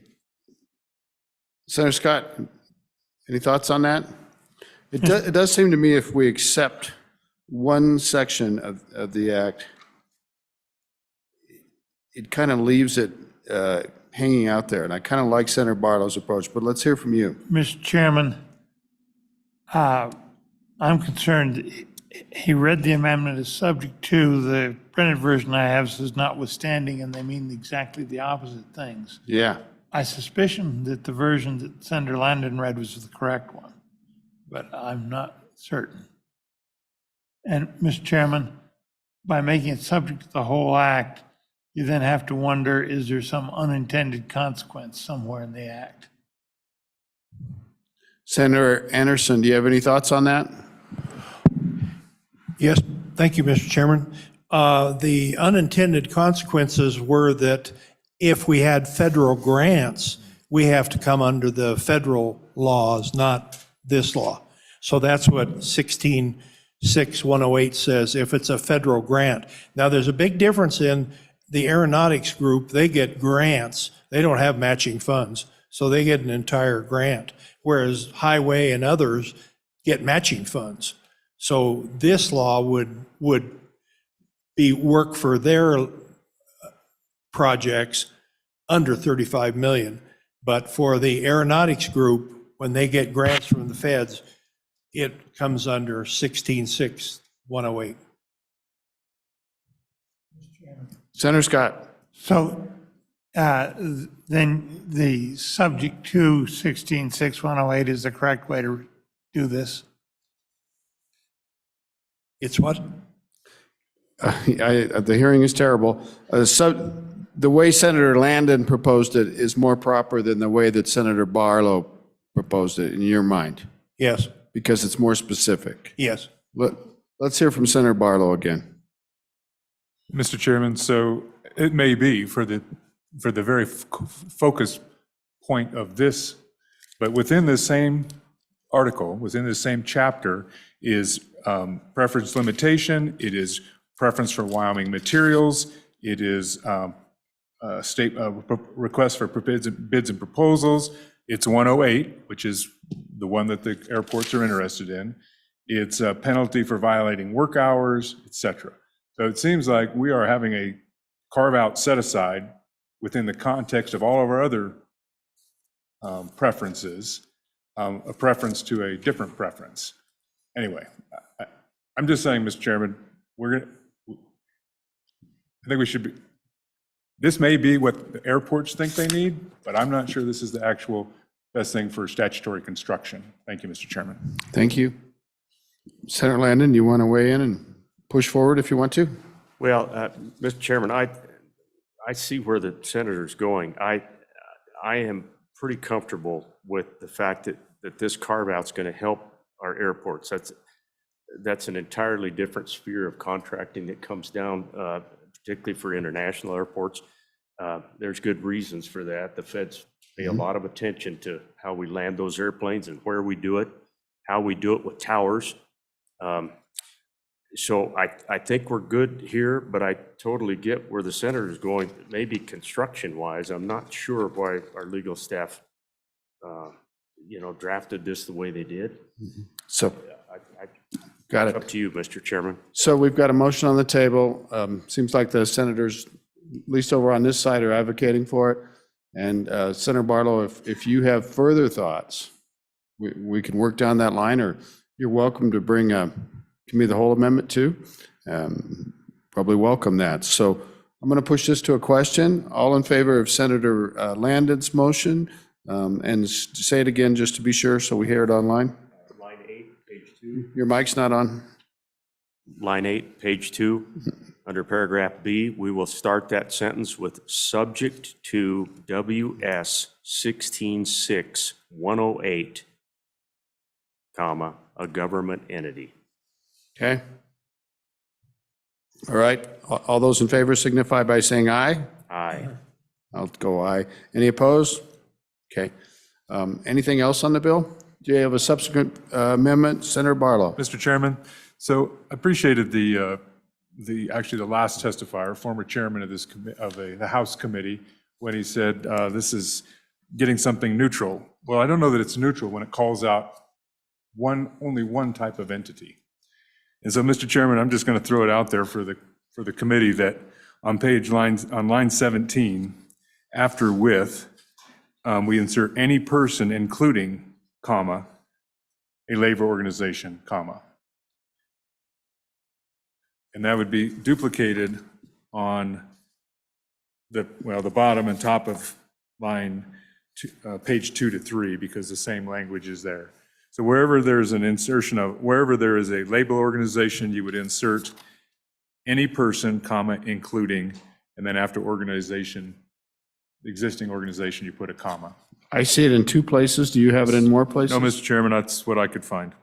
Okay. And Mr. Chairman, if I could, Go ahead. so that would be my motion. So Mr. Chairman, if you read the legislative findings above, which I consider that findings when we have intent on the Right. top of page 2, non-discriminatory, neutral, non-discriminatory and neutral, efficient. Well, this may not speak to efficient, but non-discriminatory and neutral, it certainly does.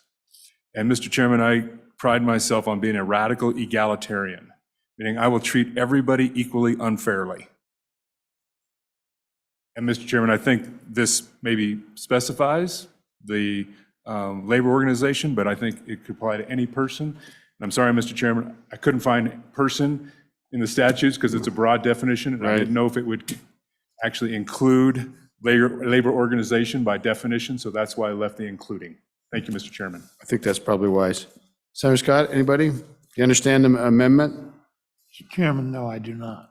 Okay. As I understand it, Senator Scott, we would go on page 2, line 17, after the word with, and insert any person, comma, including, and it continues with a labor organization in regard to the construction-related project. And similarly, on line 23, after the with, again, it'd be the same language, still on page 2, any person, comma, including. I think that's the only 2 places that it is. I think the good senator made the case that it would broaden it beyond just labor organizations. Senator Scott. Chairman, so that's including all subcontractors, professional services, et cetera. And, Mr. Chairman, I wonder if there will be consequences beyond labor agreements here. that would not anticipate. Thank you, Senator Scott. Senator Barlow? Mr. Chairman, so I think going back to line 15 and line 20, again, requires, prefers, or prohibits. The next one is otherwise discriminates. And it, Mr. Chairman, it does call out all those entities. And so I think this is about application and equitability across the application of the law. And I am a sponsor on this, but I'm compelled to say that if we're calling out something individually, then that in fact is antithetical to the non-discriminatory and neutral nature that we seem to be saying. Thank you, Mr. Chairman. Thank you. Senator Anderson, any thoughts on Senator Barlow's proposal? I hope it just strengthens the bill, Mr. Chairman. I'm getting thumbs up from back in the back wall. Okay. I like it. Let's push it forward to the question. All those in favor of Senator Barlow's amendment in those two places signify by saying aye. Opposed, no? Okay, I think it's a 3-1 there, Senator Scott. Anything else on the bill? Mr. Chairman. Senator Barlow. Mr. Chairman, so lines 11, page 3, lines 11 through 16. And maybe this is common language through our statutes and of course the tenure of this committee. Microphone close. The tenure of this committee, they may have seen this many times, but it seems like a remarkable delegation of authority by the legislative branch to give the executive branch the ability to opt out of our laws, even though it says imminent threat of public health or safety. I mean, it's just, to me, it's a delegation of authority issue. If it's very commonplace, then so be it. But I'm just curious about it from the esteemed tenured members of this committee. Thank you, Mr. Chairman. So are you making a motion or you just want to discuss it? I just like some feedback from my elder colleagues, senior colleagues. Elder. Learned colleagues. I like learned better. Senator Scott, Senator Landon, your thoughts on lines 11 through 17, page 3, as regards to a delegation of authority? Senator Scott. Mr. Chairman, I think it's perfectly all right. I think it does mean if you get some kind of major real crisis, you can just disregard a bunch of these niceties and get the job done right now, if that's what's required in an emergency. I think it just allows people, the executive, to exercise some common sense in a crisis. Senator Landon, anything? Just in all my years being involved in school and state facilities, then with transportation, I think it's a good little flexibility piece that simply allows the work to get done. So I'm okay, but I appreciate you bringing it up, Senator. I think we're okay. Senator Anderson, your thoughts? Mr. Chairman, I think this is necessary. Yellowstone National Park is a recent example of this. They had to move fast and get the job done. I believe they did a good job with that, and there was no violations of anything, but they need the flexibility to do that. Thank you. Thank you, sir. Anything else? Senator Barlow, you can pursue your amendment if you want, but it looks like you're stacked. Anything else on the bill? Anything else on the bill? Should we call a roll on the, oh, Senator Scott. I would say one Microphone, thing. In my prior working life, way back when, I spent 5 years with the feds, and one of the things we periodically heard was, you can't do thus and such because the states won't allow it. The exact opposite of what we hear all the time. And I think if the situation is, as the director of YDOT explained, murky, adding one more state to the list of ones that saying, don't do this thing, would be quite helpful. Thank you, Senator Scott. Anybody else have anything to say? Thank you. How about Debbie, call the roll, please? Yes. Senator Barlow. Aye. Senator Boner. Senator Boner, he left I'm being liberal about these today since we're doing so bad. 147, a do pass, he says aye. And I'm going to share this with you. Senator Landon. Aye. Senator Scott. Aye. And Mr. Chairman. Aye. Thank you very much, Senator Anderson. Go talk to your colleagues about the air handling system, okay? Will do. Yeah. Okay. Senator Landon, let's start on this bill. I don't know if we have time, but if we got right on it, we might get some stuff out of the way. And the plan would be to carry it forward upon the adjournment, but would you take the helm? Since it's my bill? Glad to do so, Mr. Chairman. We are referencing Senate File 160, tolling authority for I-80. And Mr. Chairman, walk us into why the bill exists and what it is, and maybe through the bill. Thank you very much, Mr. Chairman.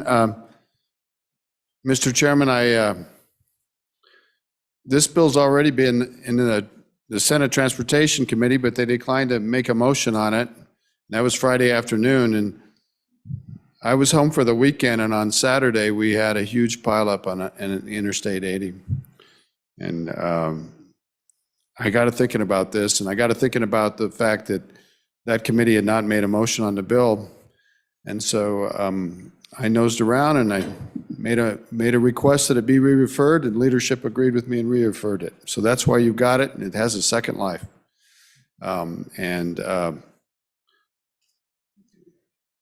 Mr. Chairman, I'm bringing the bill because we have to come to grips with Interstate 80 for decades to come. And we have to have tools to make that road better and satisfy the needs of the state and especially our nation, as that very extremely important corridor of commerce is stressed by increasing use, maybe more violent weather patterns. I don't know a thing about that, but it's a maintenance nightmare and it eats our lunch. And I think about this going forward, and I also think about the modern development of tolling applications, and I think of specifically what comes to mind is E470 down around Denver. I remember when that was first completed, and I remember how well that worked. And as that installation evolved, they took out the toll booths, and it's a license plate toll. You can buy a reader, or you can participate in a program, get a discounted rate, or you can just drive it. It's kind of expensive there. And I went back and looked at the different proposals in the past that we've had for tolling Interstate 80, and I thought, why not? What's so bad? And Mr. Chairman, I also looked at some data from the Department of Transportation that they will share from you from previous studies, and that the amount of money that we're talking for tolls is so minor. The last study that was done, and it's probably a little dated, was like less than $5 for a passenger car to go clear across the interstate from Nebraska to Utah. And if I could participate in that, and I could get a road that is safer, that has more snow removal, maybe has 3 lanes all the way across the state, maybe restricts trucks from being in one of the lanes, and the sky's the limit. I'm also impressed with other things we could do, Mr. Chairman. I think about Interstate 80 as a barrier to wildlife, and I've thought about this a lot.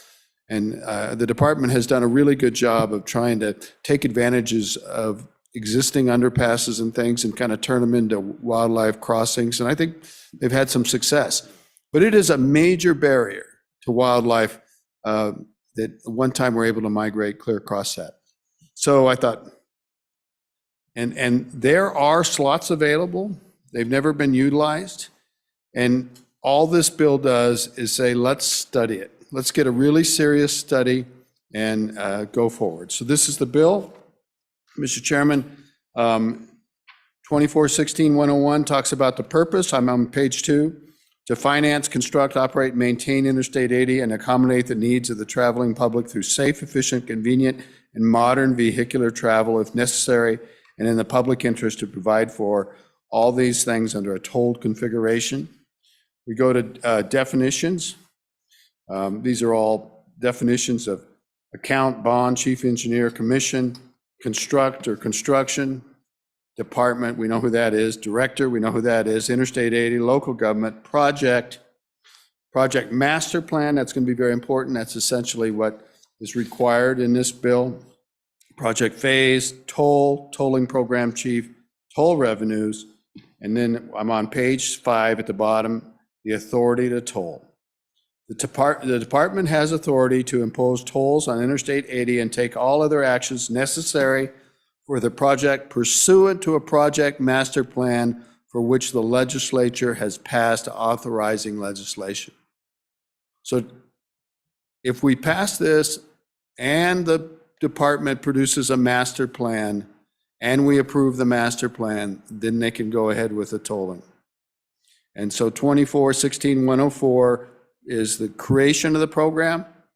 The director with the commission's approval may operate a statewide program. And if you look down below, the tolling program shall operate as a division of the department, and the director shall, with the commission's consent, appoint a tolling chief who will oversee the aspects of it. We create an account for the money to go to. On page 7, we allow the state treasurer to invest the funds as authorized by law. They have to do an accounting on bottom of page 7. Commission authority is on page 8, on D, to expend the money. And there's 2 main things here. Romanet I, they can use the money to pay for principal on bonds as the bonds mature or redeemed before maturity, for the purchase of the bonds, the payment of interest on the bonds, or the payment of any redemption premium required to be paid when the bonds are redeemed before maturity. Romanet II, to fund the administration, planning, financing, construction, operation, maintenance, or repair of the project, and for the acquisition of land within the Interstate 80 corridor required for the project, unless the expenditure of these monies would reduce the amount necessary to support the bonding. E on page 9 gives the commission, they can use unrestricted revenues, they can move it around. And F says that once the department has paid the costs of constructing the project, including reasonable and prudent contingencies, paid all the debts, then we get down and we come back to the legislature and recommend toll rates that are post-construction toll rates. I'm not quite sure how that will all fit together, because I think we're going to be working on I-80 maybe forever, actually. But page 10, the toll rates, the commission shall recommend to the Joint Transportation, Highways, and Military Affairs Interim Committee the initial toll rates consistent with the project master plan and federal tolling requirements, and such that the department can pay for the necessary reconstruction and maintenance of the Interstate 80 corridor and administrative expenses.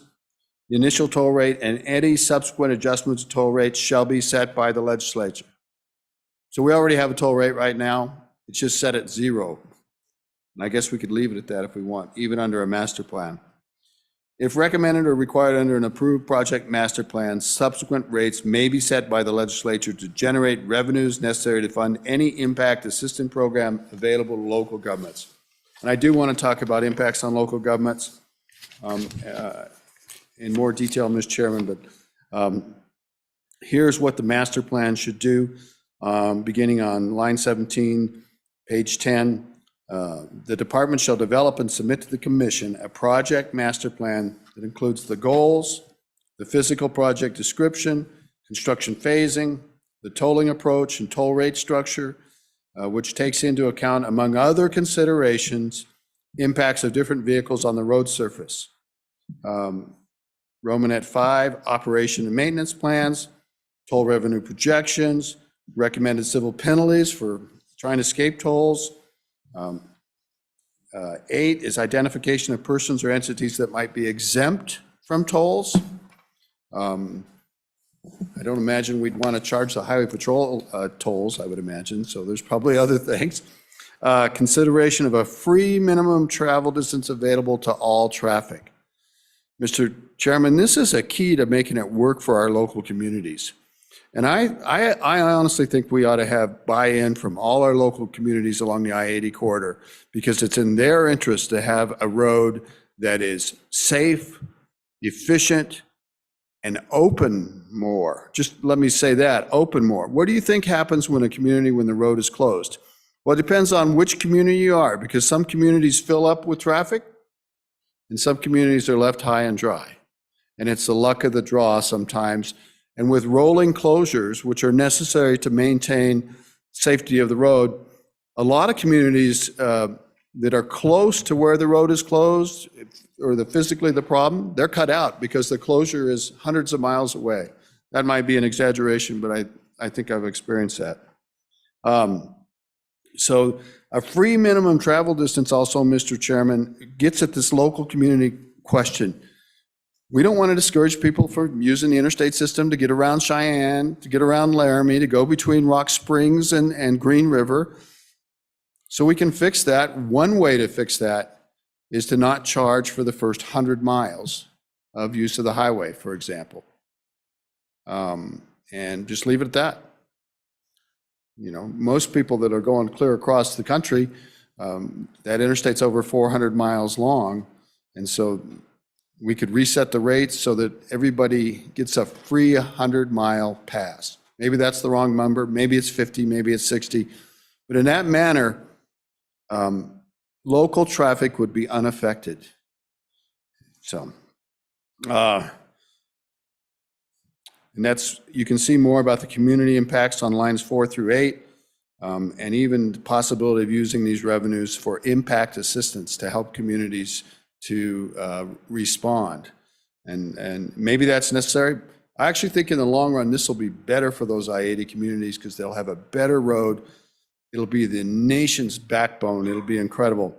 Criminal and traffic laws, 1011, law enforcement, public outreach program. 18 and 19, this is where I mentioned improvements to wildlife migration and traffic safety. You get an animal trapped in the I-80, and the fences are pretty good and they get out, but there are animals in I-80, and it can be very dangerous. And if you fence them out completely, they don't have migration. So we got to think about that. Any federally required information, federal consideration that may be relevant. Any other information comes down to, I'm on page 13. Once the commission approves a project master plan, the plan shall be submitted to the Joint Transportation, Highways, and Military Affairs Interim Committee for consideration. The department shall also submit the plan to the Federal Highway Administration for their approval. And 2416-108, powers of the commission to direct the department and assign department tasks to develop, prepare, cause to prepare the master plan, to be able to issue bonds for this project, to make recommendations about increase or decreasing tolls, and with the legislature's approval, to establish, charge, and collect fees and charges for the use of other property on the project, subject to the master plan, to acquire real property, to acquire right-of-way, to make and enter into contracts or agreements, to employ or contract for services, to plan, acquire, construct, and maintain the project, to construct, to do their budgeting, on and on. I think just all to run the project. And Mr. Chairman, I think we jump to 16. They have to report to state treasurer about any bonds and financial matters. And then here's the key part, lines 7 through 19. Not later than September 1st, 2023, and not later than September 1st of each year thereafter, the commission through the department shall present a report to the Joint Transportation, Highways, and Military Affairs Interim Committee and the Joint Appropriations Committee. The report shall include a summary of the project's activities for the previous year, current toll rates, on and on and on. The rest is about rulemaking authority, and then we have bonding requirements and what the bonds can be used for on page 17. I'm just going to jump ahead, Mr. Chairman. I'm happy to dig in there, but I know the department's here, and I want to hear from them, and I can come back to bonds at your leisure. These would be tax-free bonds. So with this higher interest level, there are some investors that will be attracted by tax-free bonds. The bonds are legal investments, but they're not a pledge of the state.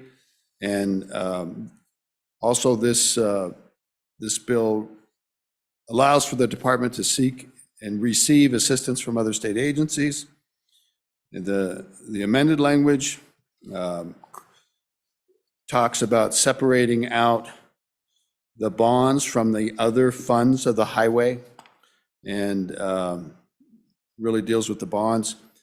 I'm at the end, this act is effective immediately upon completion of all acts. That's so they can get started. But the point is, nothing happens till we look at the master plan and see what the proposal is and be able to input and approve that. So with that, Mr. Chairman, I'd be happy to answer any questions. I think the department's time is more valuable than mine, but I'm happy to answer any questions. Thank you, sir. Thank you, Senator. Appreciate your persistence, your energy, your enthusiasm for this topic. Any questions? Senator Scott. Mr. Chairman, I've got a question as to the need for the bonding arrangement as opposed to just raising the tolls and spending them directly. I did a little math on the chart that the whiteout provided.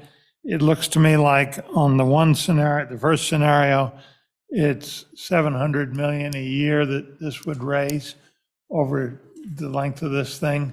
On the second one, it's about 2.8, 2.9 billion.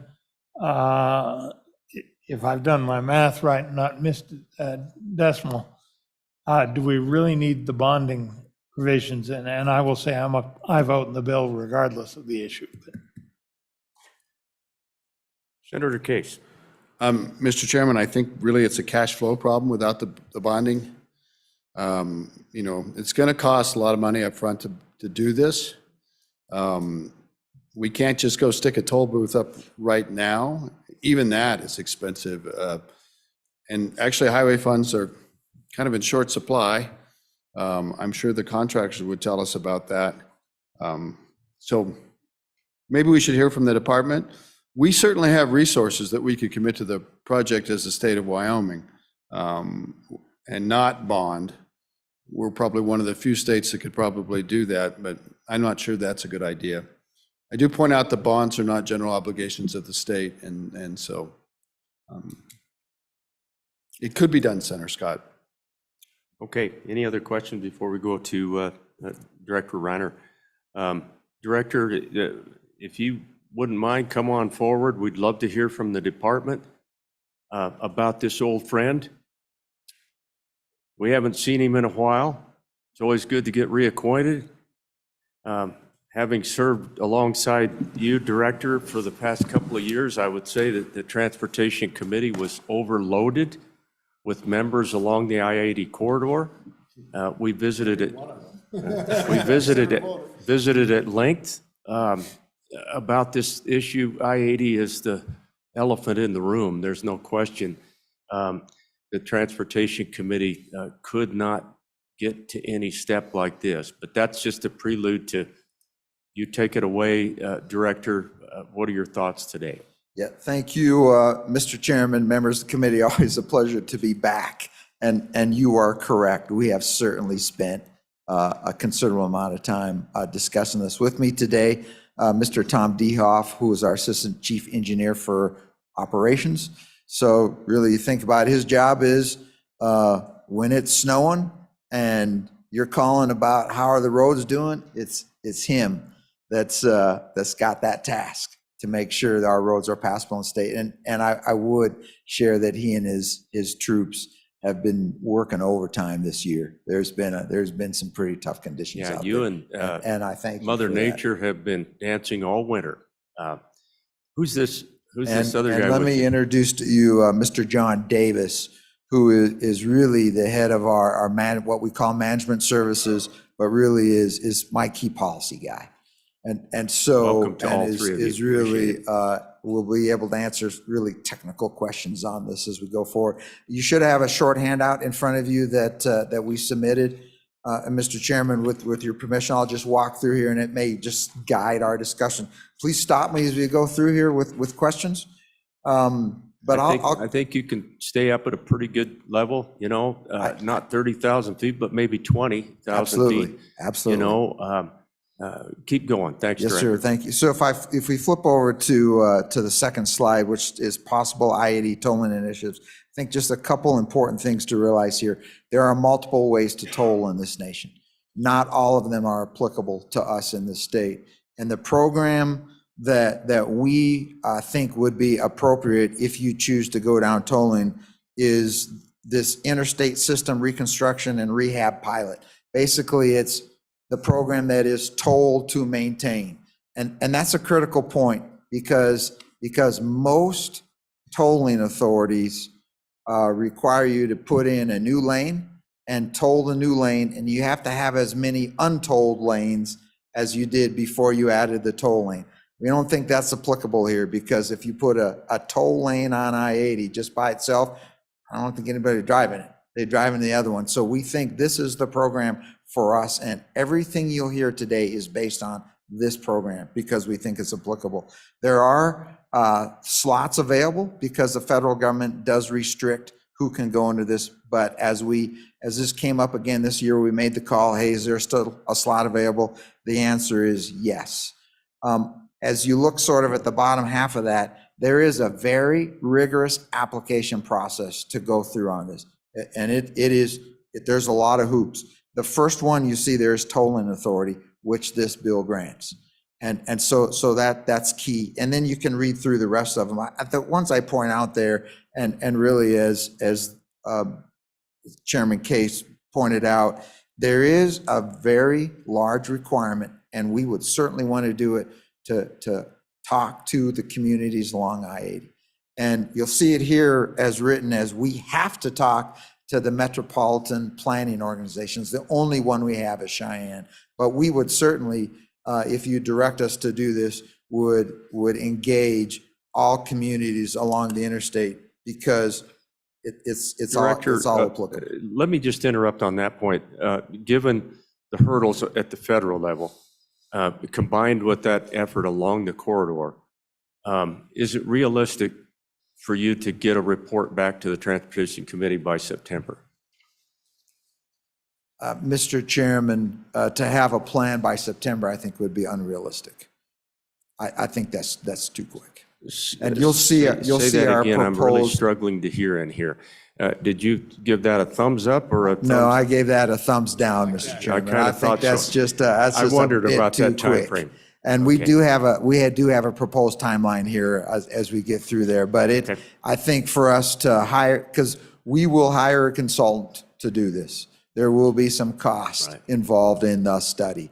And I think for us to do it due diligence, as I look forward, I think we're looking at, into probably almost a year and a half. We're probably into almost 25 because this is, we are talking about a significant impact on 402 miles, across the southern part of our state.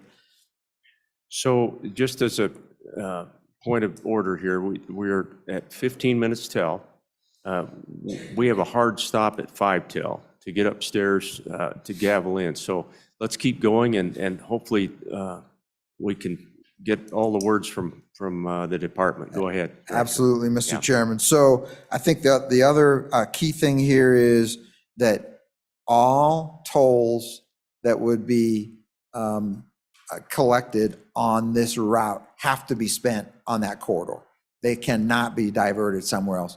The so what though for us as a state is we're spending $80 million on I-80 a year. And so if there's another revenue source for that, the money we currently spend can be diverted to other roads. So as we move on then to the next slide, I think we've already talked enough about that. I would, to Senator Scott's question about bonding, one of the requirements is that we actually have to have a construction project sort of in place and going when we initiate the tolling under this program. So there is some upfront spending required and thus the bonding in here. If there's another revenue source, so be it. I think we all feel the same about this borrowing, but there has to be a way to front load the project. And right now, the bill is bonding. As you go to the next slide, which is really the timeline, I just point out to you there. So we really think, that if this passes, it would be in this first quarter. And you can see really the key dates, but we would have somebody hired by later this year, and we would start hopefully finalizing the master plan in the third quarter of 25, and we would bring it back as appropriate and hopefully have an approved plan, from FHWA really by the first part of 26.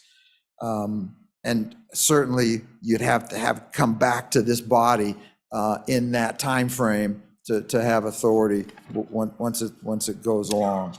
So as as you look at the rest of the timeline there, really, as we would anticipate that we could be ready to start tolling really by 2030. So that's about 7 to 8 years from now is a realistic time frame. I would point out that there is a 3-year deadline that is key in as you start thinking about this. From when you initially set up the tolling program, the accounts, you have 3 years to really have a final execution with the federal highway. And if you're making good progress, they'll give you another year. And so that's once we got to just have a really good plan. And once we say go, then we got 3 years to get her done. I'm not particularly concerned about that because I think if you go in with a good plan, that you're always ready to execute. Let me switch over to the next slide then, which is past study projections. And I think to the discussion of Senator Case, you can see, now these are from all prior studies. We did not do a recent study on this, but you really can see the two projections. One was on 25 cents a mile and the other was on 10 cents a mile. And you can see the revenue that's produced. Obviously, if it's 10 cents a mile, it's, $44.03 to go across the state. If you're a truck, it's $40, right? The question always there becomes a diversion rate, and that's the impact on the local communities. You can see on here that the prior study said maybe a 20% on scenario 2 and a bit higher on scenario 1. I think that's part of the study to redo it again. And realistically, you're starting to look at I-70 to divert. That's going over those hills isn't exactly a fun trip, and I-90 is pretty far away. And so I think there's some discussion there. I think if you flip over to the next page, then it was additional considerations. I think this is what the study is for, is to look at those friction points that certainly people will identify and say, and we just say, you're right. There are some friction points out there that we as a state would need to work through if the legislature directs us to do this. First one is, hey, where are the toll booths, right? Because that dictates who pays and when. And there's a lot of solutions out there. And I don't have a preferred option to tell you today, except you're right. It's something we need to talk. Toll rates, certainly something you got to look at. Anticipated diversion rates, you got to look at. Impact on communities, you got to look at. And who pays what in terms of frequent flyers. Certainly this idea of, hey, you know what, if you drive X amount of dollars, we aren't going to charge anybody. One of the rules is here, everybody gets treated the same. To your point, Senator Barlow, on the previous bill about everybody gets treated the same. Mr. Chairman, then the last slide then is this chart, which is a timeline. Mr. Chairman, that's a 25,000 meter, view of this issue, and would certainly stand for questions. Thank you, Director. And gentlemen, I do appreciate you being here this morning. I know it's a really busy time, very busy for the committee, and I'm sorry that we're running short of time this morning. We'll have to come back on this, but I appreciate it. Committee questions for the Director while we have it. Senator Barlow. Thank you, Mr. Chairman. So one of the first steps seems to be assigning or designating a tolling authority. Is that accurate? I mean, what are the, I guess I want to understand, do we have to have a bonding authority? This bill includes a lot of things that I don't know we have to have prior to taking up the study. So what are the absolute minimums we need before we take up the study, based on your best understanding of the federal requirements? Thank you, Mr. Chairman. Yep. Director, go Mr. ahead. Chairman, Senator Barrow, hey, that's a great question. Really, at this point, the first thing we have to have is really tolling authority. That's really what we need to pursue. Let me make sure that my policy guy confirms what I just said. Mr. Chairman, for the record, John Davis, YDOT Management Services Manager. That is correct. The first step would be tolling authority. And from there on, it's a complex picture of steps, a lot of moving parts, but nothing happens without tolling authority. Okay. Mr. David, do we need the bonding authority as well? Or are you comfortable we could add that as we go? Mr. Chairman, Senator Landon, that could be a subsequent step. In order to undertake a $100 million project and the other startup costs that we would have to pay, bonding may be the best option as opposed to borrowing or flexing revenue from other places. Okay.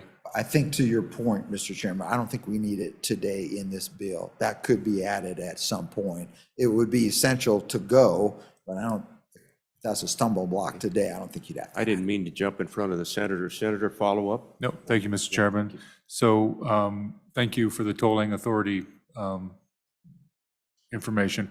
What would you need to hire the contractor to initiate this process in the next 2 years? Let's just say, not getting to finalization, but in the next 2 years, is there a number that we're aware of that gets this moving, Mr. Chairman? Thank you, Mr. Chairman. What do you need to have if we send you off to do this? Yeah. Director. Yeah. Mr. Chairman, Senator Barlow, so right now, certainly we would hire a consultant to do it, probably $2 million. It is where it would be. You doubled the price from last One, year? 1.5 to 2. I tell you what, this inflation stuff is killing us. This is, okay. We kind of have to hit the chest a little bit on that. Whoa. Further questions? Go ahead, Senator. Mr. Chairman, so is it anticipated with the structure of this bill that comes out of transportation funds, or is there a necessary appropriation? Thank you, Mr. Chairman. Yeah. Director? Mr. Chairman, Senator Barlow, at this point, it's certainly teed up to come out of transportation funds. If it eventually passes, we would hope to recoup that. If it doesn't, then it's off the roads. Okay. Further questions? Committee, we are coming up against our deadline. And Director, again, I really appreciate you being here. We're going to have to take this one up a little bit later. I appreciate all the rest of you being here. I wish we had time. Looking back at Sheila and Katie, we'll continue the visit later on in the day, Mr. Chairman. Yes, Mr. Chairman, I think that's our plan is to do Senator Scott's bill at 12:30. I'm going to finish that no matter what, and then upon final adjournment, you can take the wheel again, and we'll finish this off. Thank you, Mr. Chairman. We'll see you upon adjournment. Appreciate it. Back to you, Mr. Chairman, for any other housekeeping. Just thank you so much for coming. We'll be back here later today. Morning, noon, and night. But hopefully, we're starting to see the end. And no committee has worked harder than you guys. No committee has worked harder. Fans are off. We hope so.